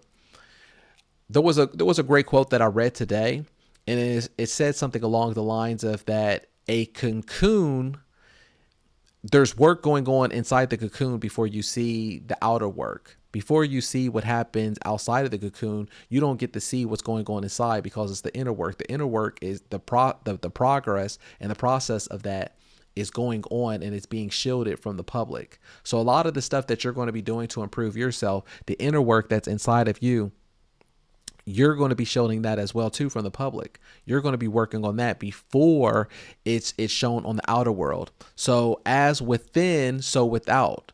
Random, reactive thinking is a chaotic life, but intentional, focused thinking is a life of mastery. It cannot be otherwise. So these are the 6 frameworks that I write down in my life and my business. These are the things that I focus on anytime that there's something that I need to work on, something that is new or something that I feel like I have a mental block. It's not about manifestation. It's not about, these are things that you can do, or these are action steps. It's not wishing on a star. So this isn't a think positive sequence. That's why I wrote it up here. This isn't a think positive. Think positive. Look, if you're like me, I'm pretty sure that you get pretty annoyed hearing these like gurus or these people who always say, oh, you just have to think positive. Think about the Ferrari. Think about the Lamborghini. Think about $1 million cash and it's going to come to you. No, it doesn't. How often does that work? If it was that easy, then everybody would have $1 million, right? Like, it doesn't work that way. It has to come from actions. It has to also come from the internal work and then the action. So I'm going to break down the steps so that way you can know the action steps of what to apply in your business, how to apply to your mind, how to apply in your life. Each move they build on the last, and you run this daily. It's important to write it down. For me, there's a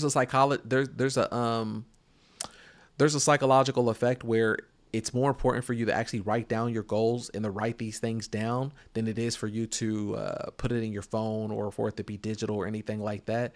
It's more important. Like, there was this book that I read, I forget what it is, but it's on my list. I had to share it, where it's about write down your goals. And it's just that simple. It was like one of the shortest books ever. And it was just very simple. Whatever you want to accomplish, whatever your dreams, your goals, or anything like that, write it down, and then it becomes like a spell. So that's why it's like spelling, because it becomes a spell in itself, where the things that you write down, it end up becoming your life. All right, so what we're going to have here is awareness. Notice the inner chatter. Notice the thoughts that you put inside of your mind. Remember what we talked about previously is that your mind doesn't know the difference between the things that you say sarcastically to yourself and the things that you say outside. So sometimes we get caught up into saying things so much where we go, oh man, that was stupid. I'm so dumb. That was a dumb choice. You need to get away from saying things like that to yourself, because your brain doesn't understand the difference between if you're being serious or if you're not. So you need to start being aware, or notice the inner chatter of things saying to yourself and being like, oh, this isn't going to work. This isn't going to sell. Oh, I can't do this number. I can't do that. If you start saying too many times that you can't, then your brain is going to believe it. I always tell you all the time, especially in the community, that whatever you say that you can and can't do, you're right. If you say that you can't do something, then you're right. If you say that you can do something, then you're right. So number 2 is choice. Control the second thought. It's up to you. It's up to your choice to control the thought. So once you're aware of these thoughts that you say to yourself, now that we're talking about it, and you could be like, well, I do say that a lot sometimes, where I'm like, oh, you idiot. Oh, that was so dumb. Oh, that was boneheaded. Oh, once you start realizing, you can say that it's up, and now it's a choice that you can kind of change it. And you could be like, all right, Corbellic did say that psychologically my brain doesn't know the difference between me doing that or not. It's a choice now at that point where you can try to curve it or not. It's just like a choice too, where if you tell a kid or a teenager who's cursing a lot, and some people be like, oh, but I can't help it, my mouth just cusses all the time. It's a choice, because now that someone told you about it, you know that if you're somewhere in public or if you're at a job, you know when to curse and when not to curse, right? You know when to protect yourself. So now it's the same thing with your internal thoughts. It's your choice at that point to control the thought. The third one is belief. You have to turn the key with conviction. So that means that this part is what I call kind of like you have to be delusion, or it's an easy way to think about it, because you have to believe first. You have to believe that what your sales are going to be. You have to believe in your business. You have to believe in yourself. Other people from the outside looking in, because you're not that person yet, they're going to think that, oh, you're being delusional. If you ever look at stories about anybody who's successful, millionaire, billionaire, whoever, what do they always say? What do the family say first when they have the behind the scenes? Or maybe you ever see where they have like a documentary and they have like someone took a picture of them or a photo of them when they were going through the process, and everybody in the family were like, oh, we always thought they were weird or they're delusional. There's a thin line between delusion and belief. You have to believe in yourself where they think you're being delusional until you become that person. But you have to do the cocoon work internally first before you blossom into a butterfly. Then the fourth part is clarity, which gives the mind a target.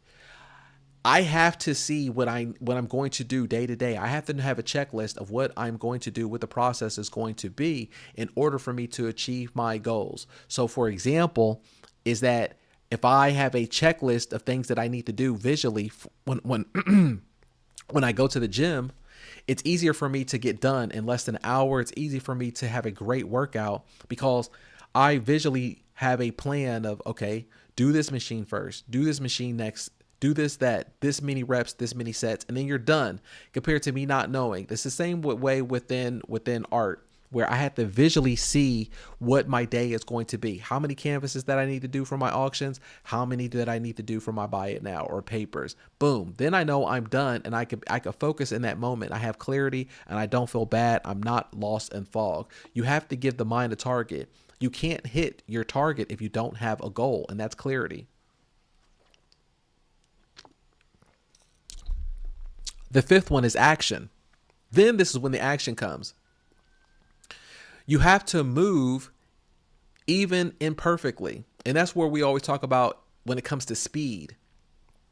Don't always try to be perfect. There's no such thing as perfection. The perfection is you showing up and you working in speed. Success is all about speed. If you listen to anybody who's successful, they will always tell you when it comes to business, they didn't have everything planned out. It wasn't paralysis by analysis. It was working in speed. Then it's discipline. Persist when the feeling fades.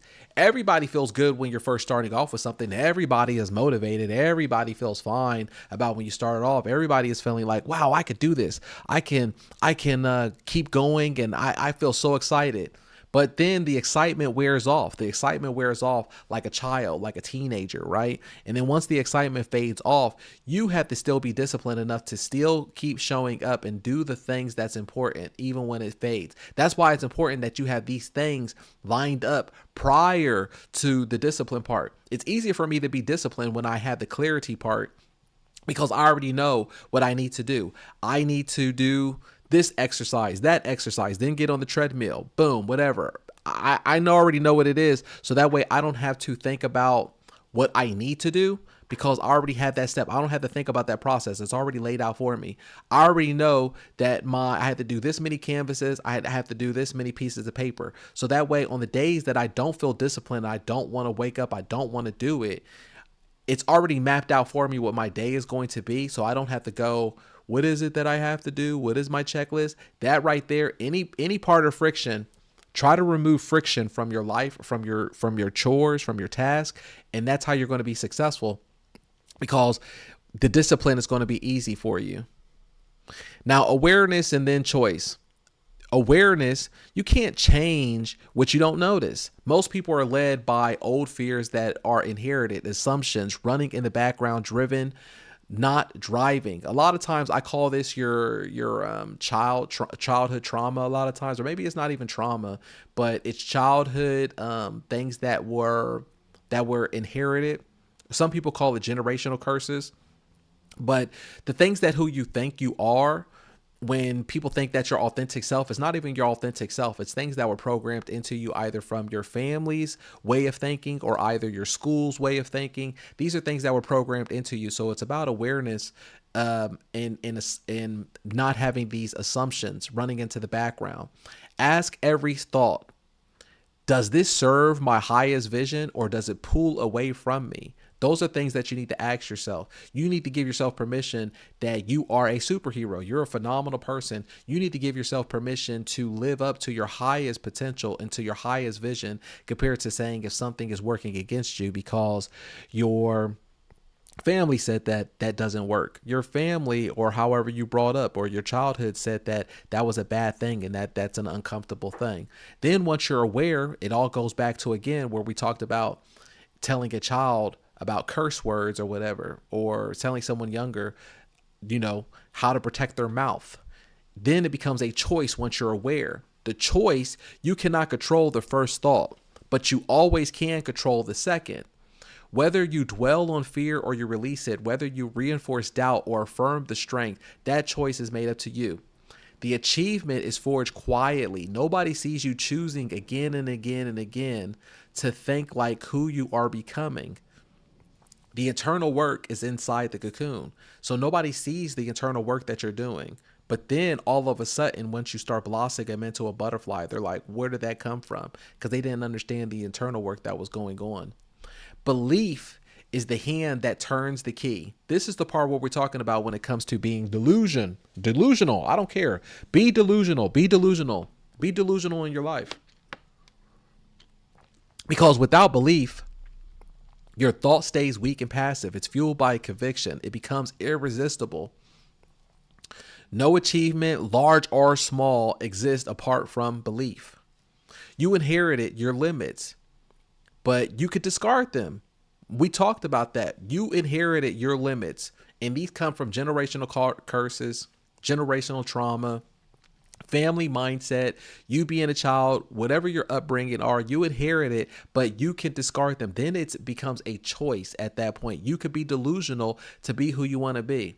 One of the things that you can also do, which also helps, this is how some celebrities are able to break out of that, because they suffer from this. So you know what they end up doing? They end up creating a new stage name. A lot of times people think they created a new stage name to get away from whoever they were connected to in their family or whatever. But that's why they call it a stage name, because it helps the character. You're going into whoever the character is. So it's easier for you to say, all right, well, me, I'm this person, I'm timid, I'm shy, and my family trauma is this. But in actuality, you could turn it into where you have a new stage name, but this person, Corbellic, is bold, is brave, is knowledgeable. I'm turning into Corbellic. I'm not who I am. So you inherited your limits. You can discard them. Most people were conditioned since childhood to play small and to treat ambition as dangerous. That's programming. It's not the truth. Belief is just a new script, rehearsed until it's second nature. What you believe, you act on. What you act on, you prove to be true. You have to be delusional, and then it becomes a real thing.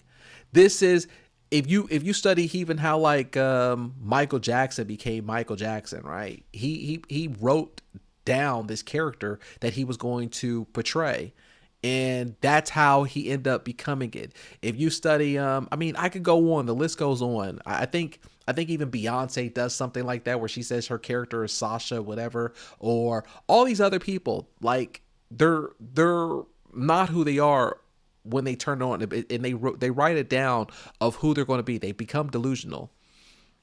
So declare it. I am capable. I am worthy. I am becoming. It's not arrogance. Get it out of your mind from your childhood trauma that these things of which you say that you believe in is arrogance. It's not arrogance. But even if it is arrogance, fine, just say it is arrogance. It doesn't matter. The only time people say things like that, oh, you're being arrogant, is people who want you to be conditioned and they want you to come back down to where they know you at. They want you to come back down to where the childhood is at. You make them feel uncomfortable. It's okay to outgrow that. Never stay too long around people who want to remind you of who you were or who you used to be, right? Imagine that. It's like when Michael Jackson was at the peak of the world in the early 90s or 80s, right? And then people were like, well, you're not really a star. I mean, I remember you from where you were and you're really this person. Stay away from those type of people. We even have family who do stuff like that, and just take note of it. It's okay for you to be arrogant, be delusional of who you are. You are a phenomenal person. Napoleon Hill says in Think and Grow Rich that whatever the mind can conceive and believe, it can achieve. Do you understand? Let me read that again. Whatever the mind can conceive and believe, it can achieve. So I always say that too in a different form. I say that whatever you say to yourself, you're right in, you're always right. If you say that you can't do something, then you're right. If you say that you can do something, then you're right. All right. I always say that. So whatever you tell yourself, you're right. If you say that you're not possible, if it's not possible for you to create more than 5 canvases, 6 canvases, or you can't be successful, then you're right. I always tell that to people. These are mindset things then, and it has nothing to do about me teaching you the business side of selling art. These are all mental things. Give the mind a target. A mind without direction is a powerful ship with no rudder. It drifts with every current. So belief needs an aim. Vague wishes don't pull. Clear, vivid, specific goals do. You have to have clarity, and it's easier to perform that way. It's so much easier in your life if things aren't vague. I can't stand where things are vague. I can't stand if I have to go to the gym and I don't know, or I have a picture of me, I have to get on just a picture of the treadmill. I know what a treadmill looks like. I know what a push-up looks like, but I need to see the picture so I can have the most clarity of what my goal is. How many of those that I need to do? Fine, then I can do it and I can get it done. How many canvases that I need to do? Fine, then I can get it done. I need to know what my goal is. When I do my live streams, for example, and when I'm preparing for my shows, I make sure that I have a checklist. I make sure that I have everything laid out of what I need to do from A to B, what goes from right to left. Because if not, I'm going to be lost in the fog. And then what happens is it breeds anxiety, and it makes you less confident about yourself and what you're saying, your choices. But also people can smell it on you that you don't have clarity. So the more clarity that you have, the more that you'll be able to knock out your goals stronger. If I don't know what my next workout is going to be, I'm not going to be able to have a great workout whenever I do get to the machine, because I'm not confident that I even wanted to use that. And compared to, I know that's the next one that I need to do. So when I'm there, I'm focused on having a great rep or a great exercise. The same thing with painting. A lot of times people think that painting, whatever their specific number goal is, it's difficult when it's not. It's just vague for you that you don't know what your goal is. So for example, if I know that I need to do just 5 or 6 for the day, I guarantee you each canvas that I'm doing of those 5 or 6, they're going to be great artistic choices, and it's going to be ones that sell more because I was focused in that decision in that moment. So for example here, one of the things that I use here is this tool. This is inside the elite community. If you're inside the elite community, you already have access to this. This is part of the AI tools that's free in there. And this is our 30, 60, 90-day business plan. So from here, I'm able to say, hey, you know what? When I show up to work, I'm able to do, maybe I'm able to do 3 hours, 4 hours. Okay. If I do 4 hours, then I can say, all right, how many days a week am I willing to paint? I'm willing to paint 5 days or 6 days a week. What is my monthly goal? I want to make, let's say if I say I want to make $2,000, okay?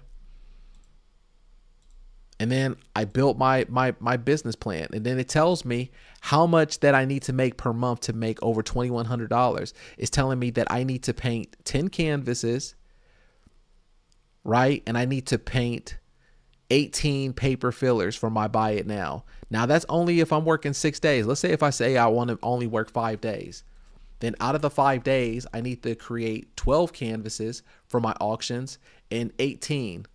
Now the days that I'm not working on Saturday and Sunday, those are all divided out down here where every single day for 7 days a week, it's going to be eight canvases for my auction and 12 for my buy it now.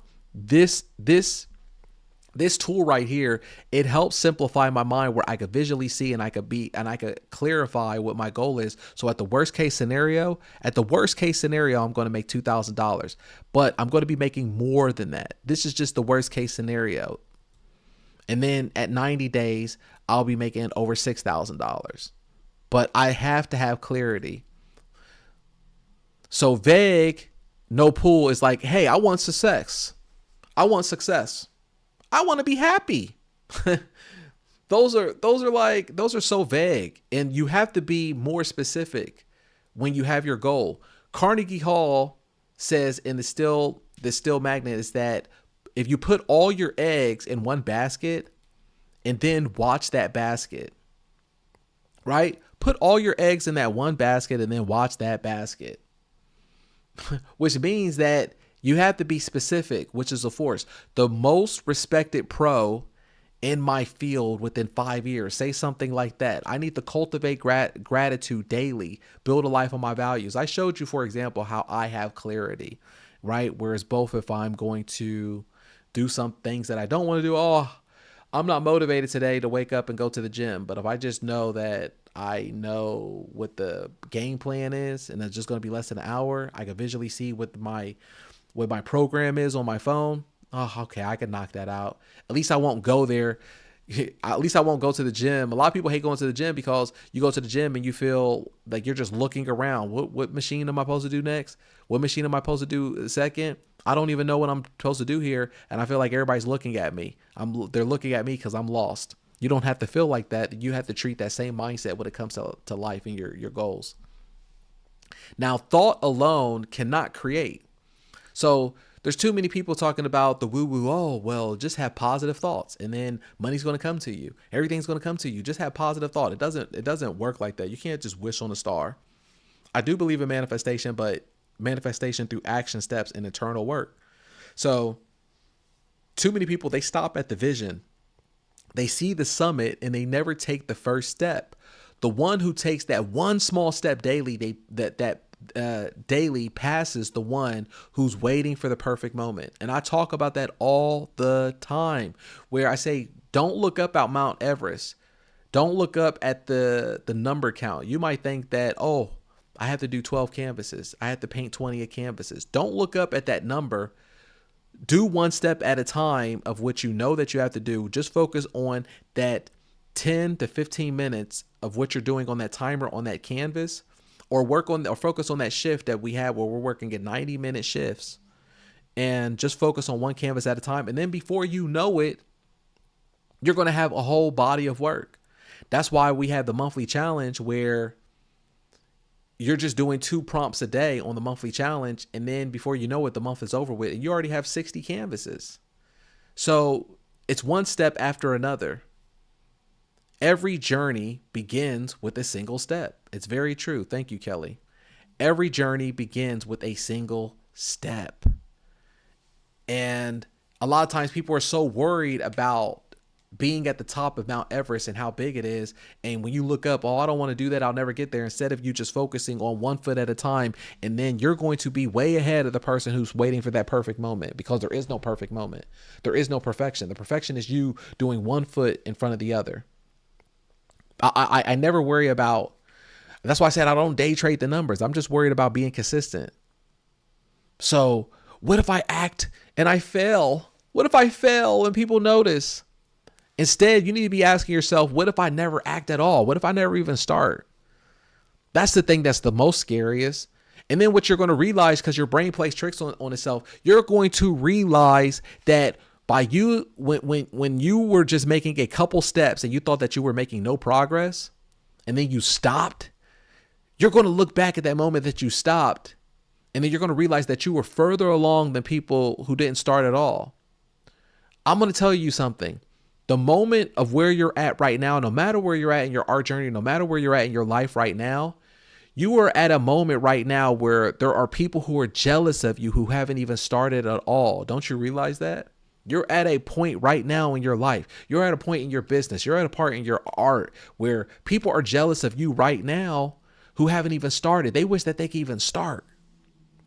And you've already taken the steps. These are important. So failure through effort is a lesson. That's a data point. You need to be taking that. Feedback you learn and adjust from. Failure through inaction is just regret.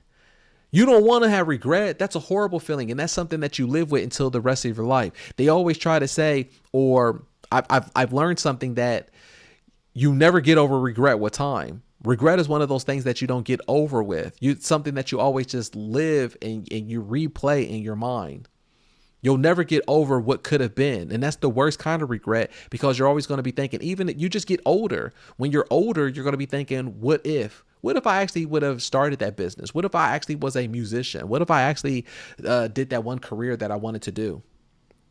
That's regret. That never goes away.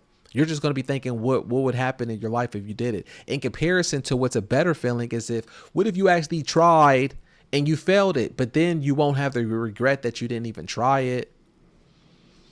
Action signals to the mind that this is real, this matters, and it's possible. So the momentum is that each task completed builds the next. Action turns belief into conviction. Action breathes life into clarity. These are repeated wins that teach the mind it's powerful. You have to do the action steps that teaches your minds that you're capable. Now, discipline, it outlasts motivation. Discipline is doing the things that you don't want to do and treating it like you love it. I think it was Gus. I think it was Gus, who was Mike Tyson's coach, who said that line, where discipline is doing the things that you don't want to do, but treating it like you love it. Anyone can act for a day. Anyone can get excited. The commitment act for months when results are slow, or the committed act for months when results are slow, because anyone can get excited. We all know that feeling. You get excited about a new idea. You know how many times people download the app on their phone to learn Spanish or French, Duolingo or something like that? You're excited. Oh, and then you're more excited. You downloaded the app. How many actually go through the process every single day of taking the small steps to actually learn the language, to actually learn the different sayings on there, right? There's very few. And then when they do, no one can go back to the CEO of Duolingo and say, well, your app doesn't work for me. No, you downloaded it off of excitement and you didn't put the work in. It was up to you at that point. Persistent is where most fail, not from the lack of the ability, but from the lack of endurance. And it's easier to have the endurance once you have the clarity. So feelings are tides. They come and go. It goes up and down. And I'm pretty sure you know that feeling too. If you've been working all day, maybe at your day job, or maybe you've been painting all day, and then at the end of the day when you paint it, you feel like, I've had this happen all the time, and I know it's just my mind playing tricks on me. And I've been doing this for so long where I know that my mind is an illusion, but I know it might be a little bit more difficult for you guys if you're just starting off, where you have those nights, you know, the night thoughts, right? The night thoughts that are like, you're not good enough, or it's not working, or maybe, oh, I didn't have enough auctions. I didn't have enough of the cha-chings, or I didn't have, all these things come to you. You don't feel good about yourself. It's not working. But then you ever notice when you have a good night's sleep and then you wake up in the morning and then those thoughts aren't as powerful anymore. They're not as bad. Now you're grateful. You should have gratitude for waking up, and you're like, you know what? Actually, today's going to be a good day. I feel good about making art today. I call those the night thoughts, and just try not to listen to them, because at nighttime they can play with you. But then that's where you have to not listen to it and have the discipline. So the discipline is chosen. It's built through routine, strength by repetition. It stops depending on how your mood is. Seeds need time. Some days nothing shows. And that's business. That's business for all businesses. Even if you're Starbucks, McDonald's, whatever. Some days nothing shows. The mind whispers, why continue? Ignore it and persist. Those are night thoughts. It usually happens at the end of the day. Ignore it. Your brain is playing a trick on you, and your brain is a great delusion, or your brain is a great your brain is a great illusion. So you just have to make sure that your brain is strong and not listen to it, because your brain will say that. Why continue? What's going on? John D. Rockefeller says in the Standard Oil, he says, I do not think there is any other quality so essential to success of any kind as the quality of perseverance. You have to be delusional, as we talked about. You have to believe first. You have to believe in it. You have to believe in your success. This is deeper than just us painting. This is deeper than just art. This is about who you are. Because at the end of the day, if eBay crashed right now, right, or if Etsy crashed, or you couldn't paint no more, I'm still talking to you as a human. I'm still talking to you of your mindset of who you need to be to believe in yourself. Okay. This isn't just about art and about eBay and about the algorithms and all that stuff. I'm talking to you about your mindset, because you're still more than what eBay is. You're still more than just being an artist. The mind is not loyal to success. When left unattended, it reverts to old patterns: doubt, fear, procrastination. Those are the weeds that grow in the moment the gardener walks away. You never arrive. There's no day discipline is no longer needed. There is no day that discipline is no longer needed. You need to exercise discipline every single day in one form or another of your life, because if left unattended, all of those thoughts that you don't believe in yourself, all of those things that you're not good enough, it always comes back to you. I'm going to tell you, like I always tell people, they always say, man, Corbellic, you work a lot. Or you work 10 to 12 hours. There's always something that you're doing. You're always active. You're always busy. The reason why, because I understand that my brain will play tricks on me if I don't. If I don't, then I'm not going to be successful, because I'm going to say to myself that I'm rusty, or I don't believe in myself. What am I saying? I'm going to feel weird. I have to start all over again, I feel like, because I stopped with the discipline. And I don't like that feeling where it's like I got to start all over again. It's always easier for me to talk to you. It's always easier for me to be on when I'm on, instead of I'm on and then I take time to be off. So I'm always working. I'm always working the community. I'm always thinking of value. I'm always doing content. I'm always painting. I'm always doing, so that way it doesn't have time. The thoughts don't have time of doubt to creep in, and then it's going to lower my frequency of my delusion of who I think that I am. Be the watchman at the gate. You decide what enters and gets cast aside. The higher voice that calls you up, or the lower one that whispers comfort and mediocrity. Every day you renew that decision. You renew that decision every single day. The real danger is not failure, it's stopping after success. Greatness doesn't rest. Success is kept only through continued vigilance. The mind, once awakened, must never be allowed to sleep. You understand? That just means that never rest on your laurels. Never rest on your laurels. And that's something that I fell victim to so many times in my career and my business, where there would be times where I would have a great sale and I would have a great auction night, or I would have a great commission. And then I would be like, you know what? I made so much money off of that. I don't need to show up to work tomorrow. And those are the most dangerous points, because then you could lose it all. And really the consistency is based on that. I'm going to tell you, I'm at a point where anything that really good happens, if there's a good auction night or there's a great commission, I always feel nervous that I know that I have to show up the next day like I didn't have the commission. So that's why I always tell you guys, when it comes to commissions, knock it out as fast as possible. Try to knock it out by the next morning, so that way you can continue on with your work like it never happened. Because if not, it's going to play tricks with you with your mind. It's going to play where you have more work. But then also the thing that's scary is that once you hit success, now you feel like you have more responsibilities and you're more accountable to show up. So you never stop. Just don't stop. Treat it like it never happened. Don't rest on your laurels. Warren Buffett says that someone's sitting in the shade today because someone planted a tree long ago. A trained mind doesn't chase, It attracts. Most people live in reaction. The trained mind lives in creation. It shapes and bends circumstance towards its vision. Struggle remains, but it stops breaking you and it starts building you. All right. So you need to start attracting these things. Certainty is magnetic. Doors open. People sense it. They can smell it. Like we have a sixth sense.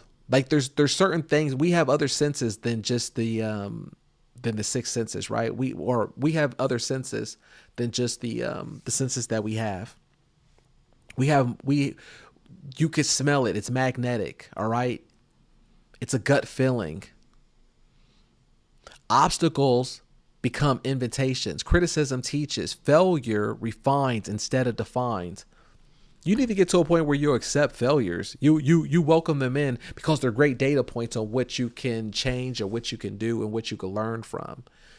I always tell people when it comes to business and success, business is very simple because the only thing that you have to do is just keep putting failures out there. The people who aren't successful is because they want to be perfect or they've been told to be perfect their whole life, or they're scared of looking dumb. They're scared of making a failure. They're scared of making of looking dumb out there or looking like they're fell on their face because their whole life they've been told that they've been doing everything great.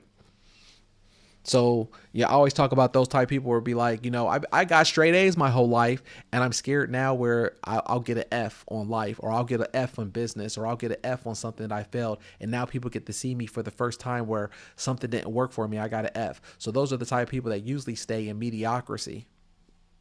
That's why they give you the straight A. That's why they give you the pluses.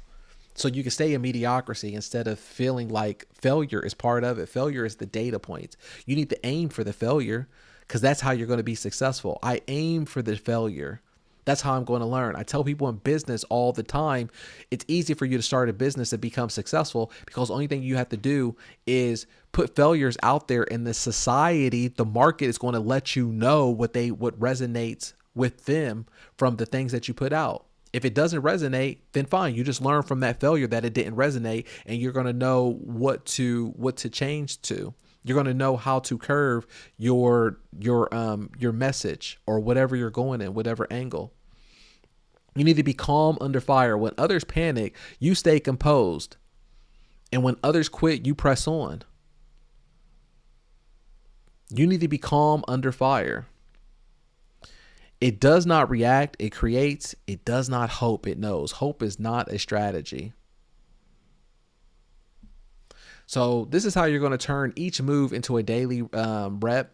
Your mindset only counts when it changes what you do. Here's the to-do list version of all 6 moves. Remember what we talked about: awareness, choice, belief, clarity, action, discipline. And like I said, this list right here is inside of the elite community under the money mindset course. The same 6 moves aimed at sales. Now point each one straight at your listings on eBay, your numbers, and your daily routine. When it comes to awareness, track your real numbers, the listings, the day, the sell through, what actually sold. Stop guessing. Actually know how many that you have to do. Write the number down. It's a choice. It's a slow week. Don't spiral. Choose the next listing instead of quitting the system. Belief, you have proof. Real sales, real dashboard. Trust the method over the mood. A lot of times my mind will play tricks on me until I actually look at the dashboard and I can see my actual numbers to see what sold, how much actually sold, how much of I'm up. And sometimes you won't even know that you're up or how much you made on a certain day until you look at the dashboard. Have clarity. Set the math. Look, we talked about this. 15 listings, 60 a month, 20% sell through. Name the number at the worst case scenario. So that way, at the worst case scenario, as long as I'm showing up, this bill is getting paid. That bill's getting paid. Anything else is icing on the cake. This is how I operate my business. So I'm not being vague. If I'm vague, then I'm not confident. If I'm not confident, then the world could pick it up. Action. List every day, even if it's imperfect. It doesn't matter. Like I always say, I'll say I'm going to create 100 paintings, so hopefully I like one of them. Drop your ego. One posted listing beats the perfect plan that you never run. So one posted listing, it beats the perfect plan that you never run. Remember why I showed you that painting on there of the wind with the Tasmania, and it sold for $143. Now, that's just by putting that simple painting out there. You won't know. The discipline, treat daily painting listing as reps, seeds that need time before the sales show up. Make mental training non-negotiable. Just as the body weakens without exercise, the mind weakens without challenge. Train it daily, morning and evening, and the outer world starts to mirror the power that you're building inside of yourself, the inner cocoon. The daily routine, reflect on your goals, see the target, affirm your beliefs, rehearse the new script, visualize the steps that you'll take today, review your wins, however small they are, and then act. It doesn't matter. We celebrate even the smallest wins around here because they scale in business. These are things to be proud of. You earned that, collector. You earned that sale. So this week's reps, you need to catch one limiting thought a day. Catch the thoughts that you have inside of your mind. Stop the thoughts that you give yourself all the time.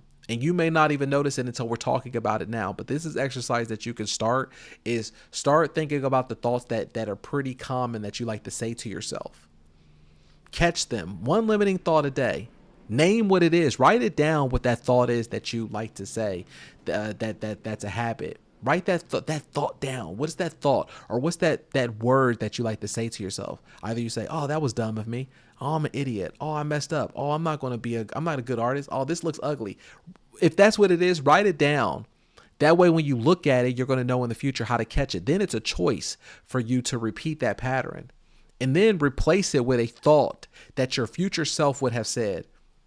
What is your future self? Who would that person be? What would they think about that thought? What would they say? Replace it with what they say.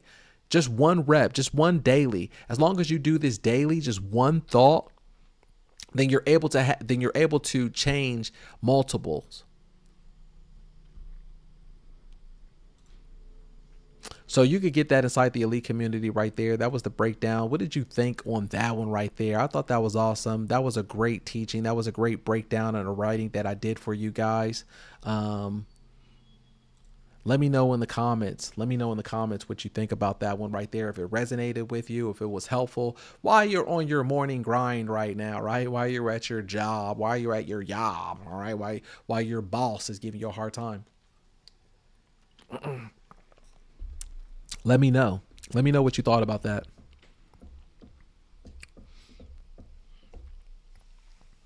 All right, let's see here. We have in the comments. Kelly says the pain of discipline or the pain of regret is the best motivator I ever heard. It's an Egyptian phrase. It's so true. I didn't know it was an Egyptian phrase though. That's awesome. But yes, the pain of discipline or the pain of regret. And I'll even reframe it. It's not even or. There is no the pain of discipline or the pain of regret. The pain of regret is worse. I would say something like the pain of regret is worse, way worse than the pain of discipline. The pain of discipline is a dopamine in the end. It's a dopamine that's going to fuel you. It's going to have you believe in yourself and the confidence. There is no pain of discipline. The pain of regret is worse than the pain of discipline. But that's a great motivator. Thank you for sharing that, Kelly. If you never fail, you aren't trying hard enough. Very true. Hey, John. John Hunter's in here, says hello. He says he has 41 paintings. That's amazing to hear. Great work. Hey, Jules. Happy to see you here this morning. Thank you for joining the elite community, joining us.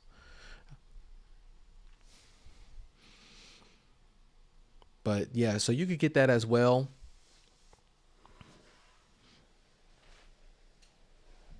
Inside the elite community.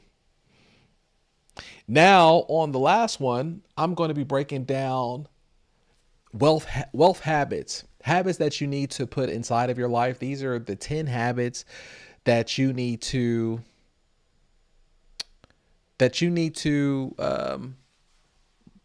also implement, that you can write down, and that you can have a structure for. These are things that are also important, just as important as what we talked about right there about how to train your mind. And these are guidelines that I go off of daily, just as I go off of my checklist. Let's see here who we have here in the comments. Verdant Garden says, I'm glad that I put all aside to view this live. Many valuable concepts and steps clearly laid out is immeasurably helpful. Thank you, Corbellic. Thank you. Hey, Jen. Happy that you're here. Morning, or no, good afternoon. Jen says, hey, I have been doing this as I move through situations. My future self would say, push through and paint. My soul is even pushing me. Exactly. There you go. That's amazing to hear. And write those things down. It's important that you write it down. Don't just put it into your phone. It's important that you actually write it down. If to make yourself even feel better, you could go to the store and actually get a journal, or you could get a notepad where it has a lock on there. That way you can feel good where when you're done reading, you could just close it up and it's locked and nobody can read it. Nobody could try to flip through and see your internal thoughts. Because I know a lot of times it's a bad feeling too, especially if you live with other people where, you love them. It could be your husband, wife, or whatever, but your internal thoughts is your internal thoughts. It's totally different compared to what you think versus your loved one, or what your loved one really understands about you. So your internal thoughts is your internal thoughts, and they're supposed to be yours. So it's okay for you to write these things down of which you envision yourself to be, because it's never too late to be who you were meant to be, or who your future self would be. Because we all have these thoughts. We're human. It's okay. What would your future thought be, think of you? How would they write the book on you? What would they think? What would that look like? You could write these things down. How would they act? What is their diet like? Would they say, whatever these internal thoughts that you say to yourself, what would your future self say? Would they say those type of thoughts? Or your ideal person, would they say those thoughts to themselves? It's never too late to be who you're meant to be. Kelly says, fall down 7 times, get up 8. I like that one too. I listen to Paul Proctor. I like the old school winners. That's awesome. Fall down 7 times, get up 8. Exactly. Jen said, I wanted a Porsche, but my soul wants a Bentley or a Rolls Royce, so I'm moving higher. There you go. Anna says, I'm listening to you and listing eBay paintings so far, listed 6. I have more to do. Yes, today is day 2 of the challenge on the paint challenge. So you still have time to do it. If you're new here, you have time to join the paint challenge. So that way you can win $100 cash. And on top of that, you'll win a one-on-one meeting training with me. Can't lose. Bob Proctor. Got it. All right, so now we're going to continue this on where we're talking about the 10 successful habits to build wealth.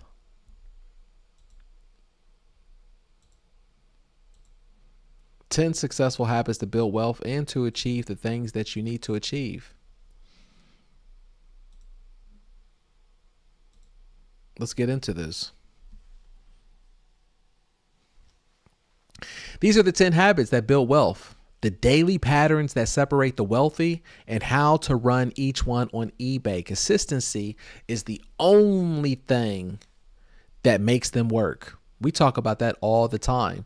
So these are going to be the 10 habits at a glance. These are different paths, same playbook, but here's the full set. These are things that I go over, right? And they're very similar to what we just went over prior in the train your mind. But here it's basically clear goals, health first, keep learning, have calculated risk, work ethic, take the lead, have the right circle, guard your time, money control, and give back. right? And that's a big part of that we have inside of the elite money secrets as well too. That's been taught down from centuries from the elite families. That's why a lot of them are. That's why a lot of them give back and they have different charities and different things like that, because they understand the importance of giving back where it comes back to you. In philanthropy, so set clear goals. The number one, a number, not a wish. That's why we also broke it down and we had the the money, the 30, 60, 90 day goal where it could break down how many canvases, how many listings that you're supposed to be doing. So that way you can have the clear goals and a number. It's not a wish. It's not vague, but actual direction. Pick a number. Rich isn't a goal. I want to be rich. No. Say something like, I want to have $1 million net worth by the age of 40. It gives you a target, a specific target. It also gives you a specific time. Write it down, put it on paper. It moves the idea from your head into the real world. But also, like I told you, this is something that's been passed around for centuries where it's called spelling, because they feel like that's how the spell is put in and it's locked down by you actually writing it down. There's so many successful people who became successful just by writing it down, and then they look back on it years later and it's weird that their life turned out exactly of the format of the things that they wrote down. So break it down and then date it. Put a date on it. I always do things like that. Whatever I wrote down in my journal, whatever I wrote down in my goal, I make sure that I put a date on it of when I wrote it down. Split the big goal into small steps and set a hard deadline. There's no date, just a dream. Set a hard deadline. So John D. Rockefeller says that the purpose or singleness of purpose is one of the chief essentials for success in life, no matter what may be one's aim. Okay? And you have to make sure that you have that. Break it down. Have the deadline. What I was thinking of, I was trying to think of what it was called. It was now I remember it's called Parkinson's Law. So Parkinson's Law is the responsibility for the time allotted. As long as you know that you have, I have this amount of time, then you're going to finish it on that time. That's why I stress the importance of having the 2 timers from the 90 minutes to the one single of what we're doing on each canvas. If I tell you to just have one timer for 90 minutes, you might only do 2 canvases. You might only do 1 canvas because you're like, I got a whole 90 minutes to do it. But if I tell you that you should have the 90 minutes cooking down and then try to do 10 to 15 minutes, then you need to be doing 5 or 6 of them. It's important to get on to the next canvas, not the time that you're wasting in between you finishing the last canvas and then the time that it's taking you to get onto the next canvas, because then you're wasting time and it's time allotted. So it's responsibility for the time allotted. Prioritize your health. We talk about that all the time. A sharp mind needs a strong body. I talk about it all the time. I mean, probably we're going to talk about this every single day. I drink a lot of electrolytes. Today I'm drinking LMNT, which is just salts. The reason why is you want to make sure that your brain is not stuck to your skull. When you were sleeping, your body was dehydrated, and you need to make sure that you loosen it up so that way you can think clearly. I understand at times when my mind and my frequency is not at the best potential, or if I'm thinking something different or I'm not believing in myself, it's really that I'm dehydrated or my nutrition is bad. And as soon as I fix that and get some sunlight, then I'm able to believe in myself again. And I'm pretty sure you know that feeling too. I've been through every kind of format of things, that from coffee to teas, and I'm telling you, it does have an effect on your mind. The coffee will dehydrate you and it gives you jitters, but it also have you feeling anxious that you're not doing something right or you did something wrong. Fuel your body. Fitness, stretch your body, make sure that you get some stretching, make sure that you get some walks in. That's why I always talk about too, like if you're going to take your breaks, when you take your breaks after the 90 minutes, try to get a small walk in. Just go outside even if you have to and just absorb some sunlight, okay? It's going to be better for your body and it's going to be better for your mind. Eat and sleep for output. Whole foods, protein, A lot of times I like to juice. All right. I like to do cold pressed juices where it's watermelon. It's kiwis, it's oranges, it's a lot of ginger, things like that. I understand the importance. So a lot of times when people ask me, hey, how was I able to complete so many paintings in such a short amount of time? Or how was I able to stay focused? I noticed in my body I was able to produce and I was able to be focused by making sure what I by being more cautious and being more aware of what I'm putting into my body. So the mind matters too. Use mindfulness and ask for help before burnout, because that's how burnout happens, is not prioritizing your help or your health. Let's see here. Never stop learning. You never know enough. Henry Ford says anyone who stops learning is old. Anyone who keeps learning stays young. And that's so true. You need to keep buying skills. Keep investing in yourself. Invest in your coaching. That's why the elite community is so important. It's also important that you're investing in your knowledge. You're investing in the implementation of the shortcut to how to make money in the business. It's also important that you're investing into your mindset. That's why I said that going forward, I'm adding more value to you. It's just not about paint, algorithm, and just the money with eBay. I'm trying to cultivate the mindset so you could be successful even outside of eBay and how you see yourself. Because how you see yourself out into the real world is how you're going to see yourself when it comes to your art sales as well. Keep buying skills, invest in yourself. Small reps compound. One better habit today becomes a huge win in a few years. The compound effect. Never stop learning. Stay current. That's another thing about that. What's great about the community is that I always try to keep you current by telling you about what the market is or having you infuse with AI inside of the market. I have different apps in there where you're using AI even if you don't know that you're using it, or I show you how to use it. And that way you're staying current, you're staying up to date. So that way people can't say to you, oh, do you know anything about this technology? Do you know anything about AI? And you can say, yes, I do, because we go through it together inside of the elite community. I know how to work it from doing this. I'm using it daily. I'm using AI by when I had the monthly challenge and it pops out the prompt for us and we copy and I put it onto another AI where it gives us the reference. You're using it. You're staying up to date. You're staying current. That's what it's all about. Learning keeps you relevant in the field instead of falling behind. I don't want anybody in here to fall behind. I always want you to be current in your skill sets. Take calculated risk. Business is all about risk.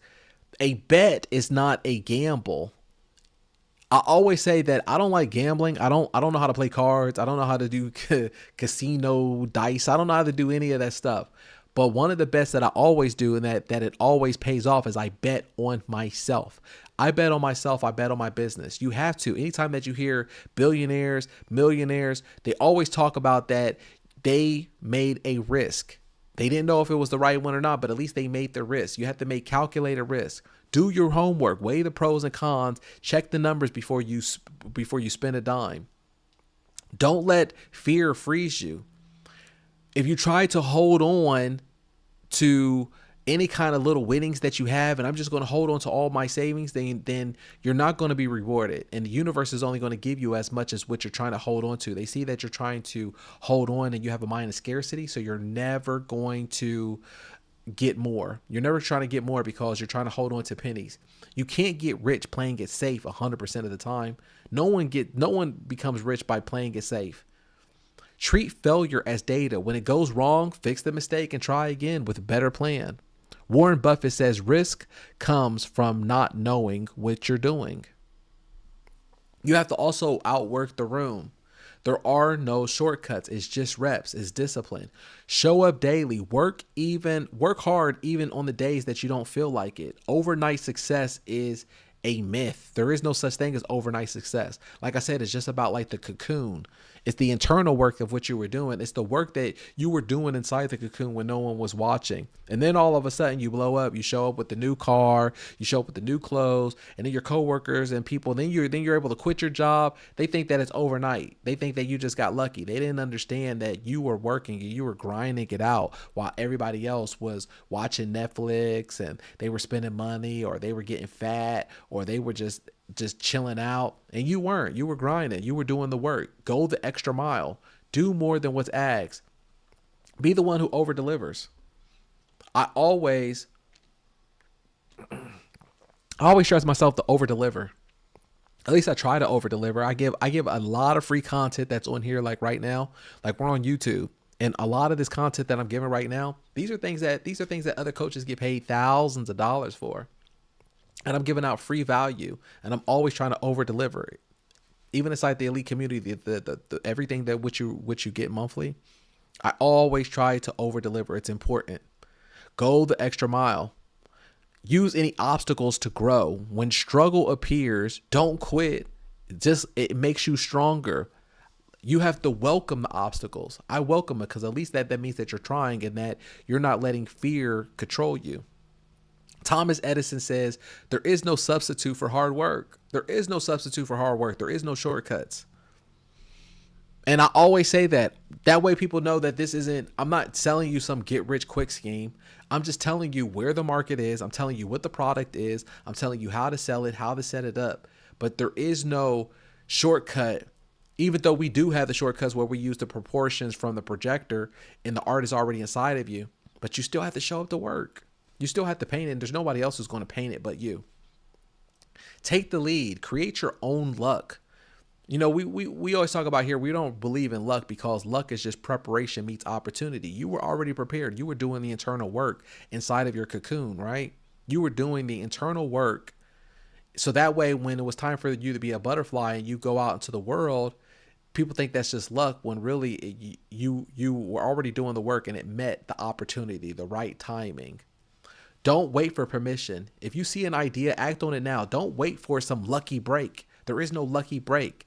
Don't wait for permission. Start now. Don't wait for the moment where I get a lot of messages where I get from people who are like, I'm waiting on this opportunity. I'm waiting for this to happen. I'm waiting for that. And I'm in my mind, I'm thinking like, I used to be you. I used to be like that, waiting for this moment to happen. And I had years go by waiting for this thing to happen, when really in actuality, I didn't even need no real money to start. I didn't need no startup fees. I just needed to start. Solve. Don't complain. When something breaks, find the fix instead of pointing fingers. Don't cry over spilt milk. I always say, even to my son, no one likes complainers or explainers. Even if it's not your fault, just clean it up and fix the problem instead of pointing fingers. Don't play victim. That stuff doesn't work in the real world. I know it might work, or it seems like it works for people on the internet, but in the real world, it doesn't work. Don't be a victim. Own the result. Take full ownership, good or bad. It's yours to steer. One of my quotes, one of my mottos that I always like to say is that I believe that everything begins and ends with me. Everything begins and ends with me. So even if it is my fault or if it's not my fault, I'm a believer that everything begins and ends with me. Walt Disney says, the way to get started is to quit talking and begin doing.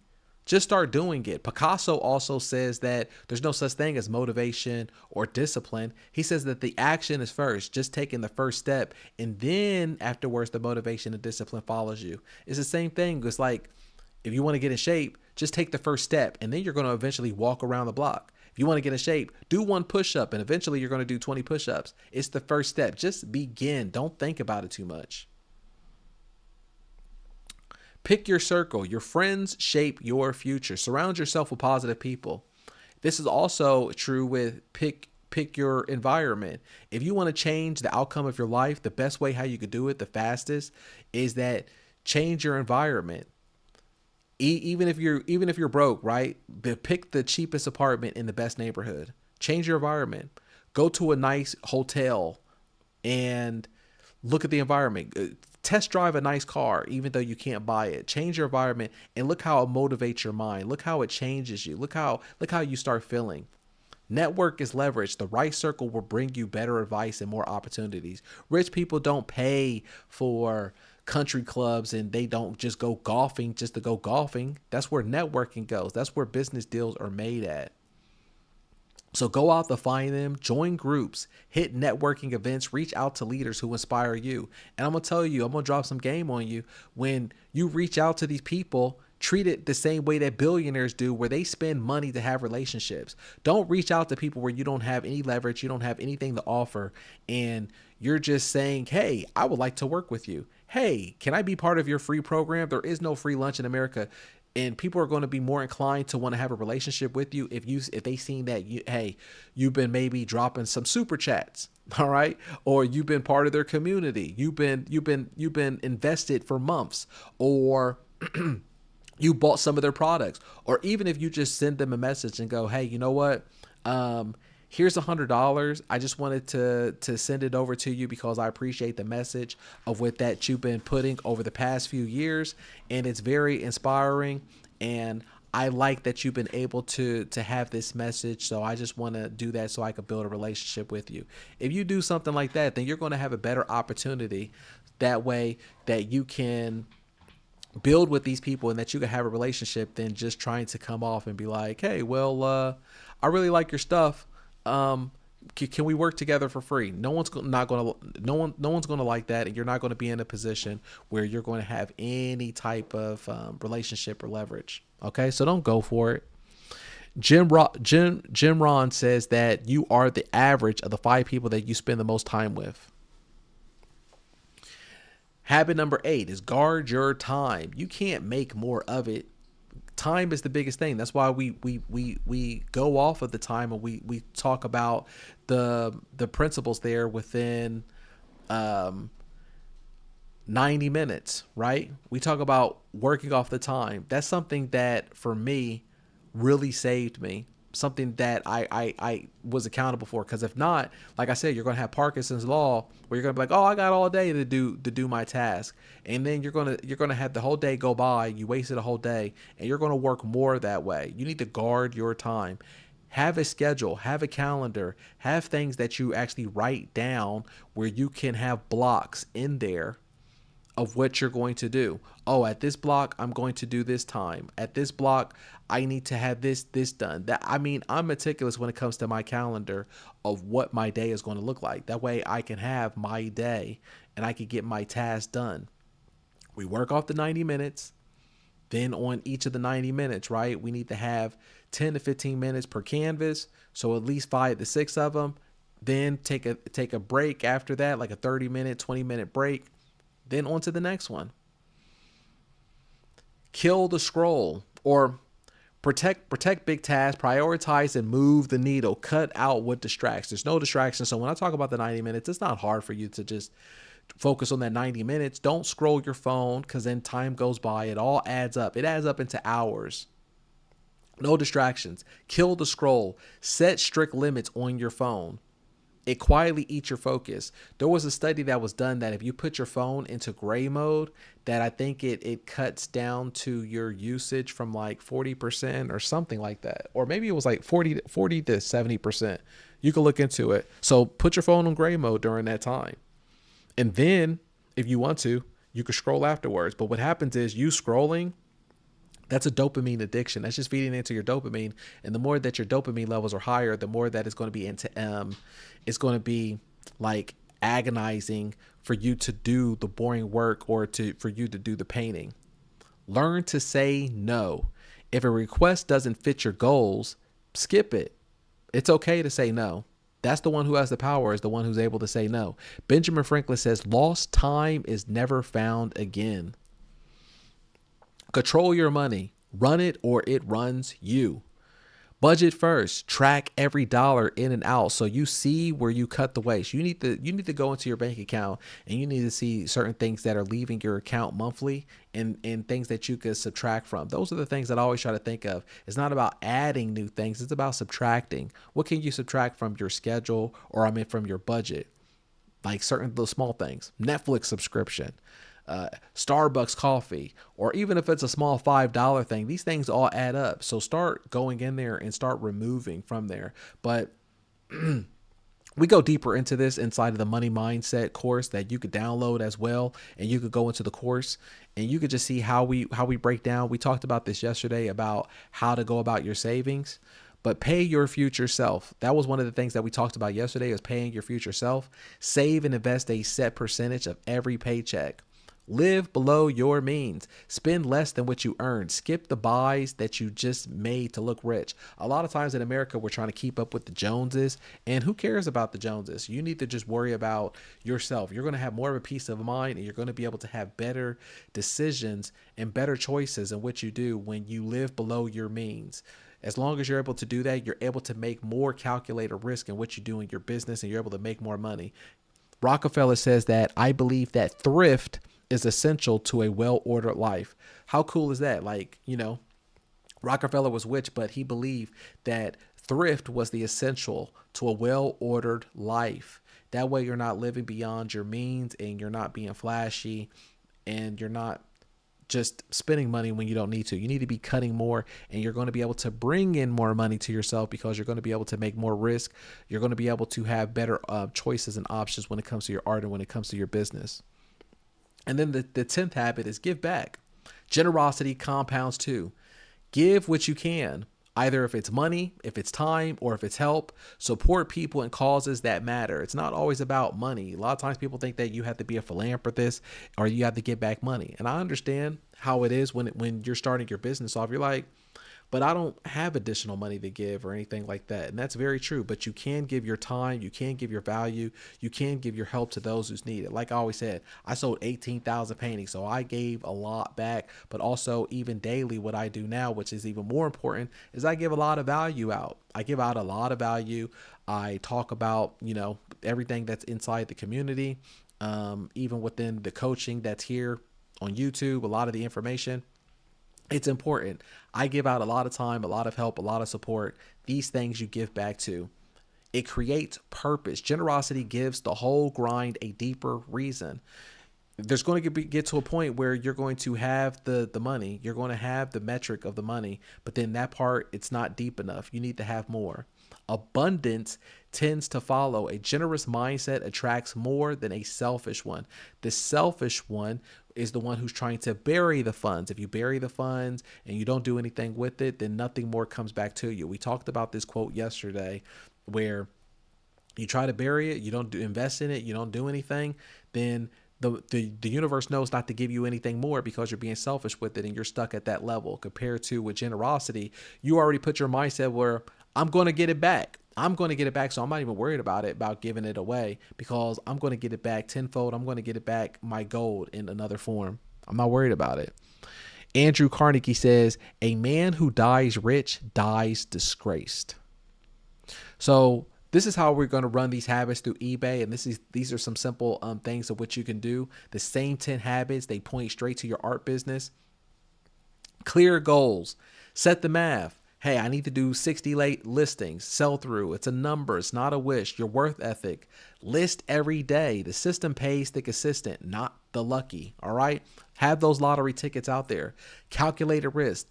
Test a new niche and then a few canvases. Scale only what sells. Test some things out. That's why we have the monthly painter challenge on there. So that way you could test the data and to see different things of what sells. It's cool that way. That's how you're able to get a different variation in new collectors. Because then you'll be like, whoa, people actually like this. Let me make more of it and see if that goes well, then I can scale that.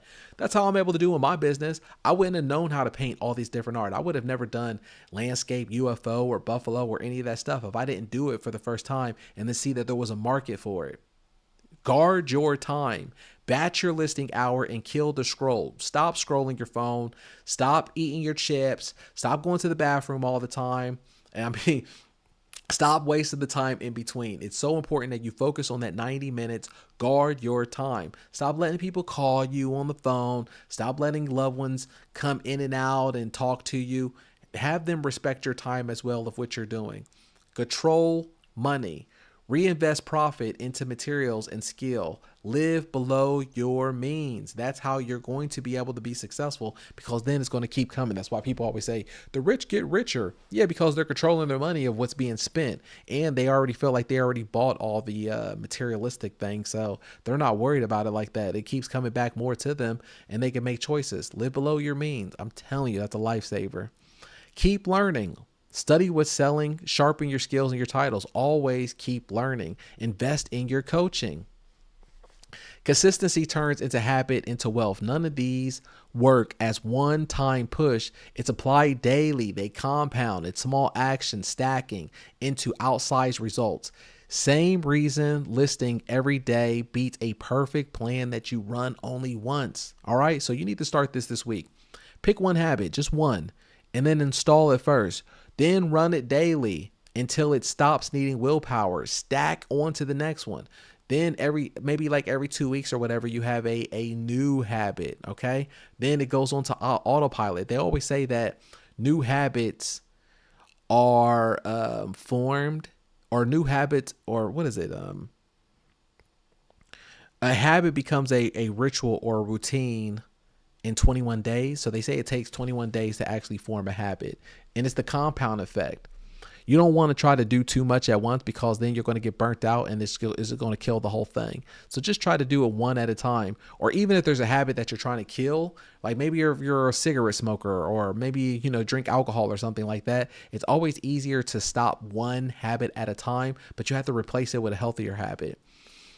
The compound effect. Tiny, repeated, boring on a single day, unstoppable across few years. Don't chase all 10. Please do not chase all 10 of the habits. Master one and then let it stack. All right. So that's what I got for you on that one right there. And I need to input like some clapping noises or something, right? We need to input some oh, that's great, Corbellic. Oh, Corbellic. Oh, thank you so much. All right, let's see who we have here in the comments. We have some super chats. If you haven't already, please leave a like on the video.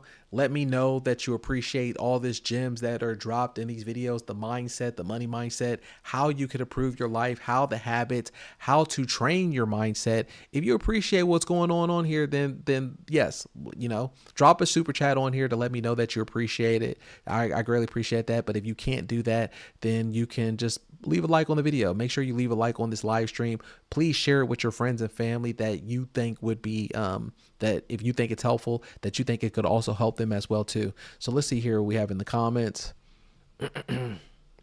John says, I never stop learning. Awesome. Yeah, never stop learning. That's what keeps you young. Jules says, under promise and over deliver. Definitely. Yes. Do more than expected and leave everything better than you found it. Jensen says, yes, most of my clients and friends are wealthy. They keep telling me to set up the system and keep pushing it out. You got it.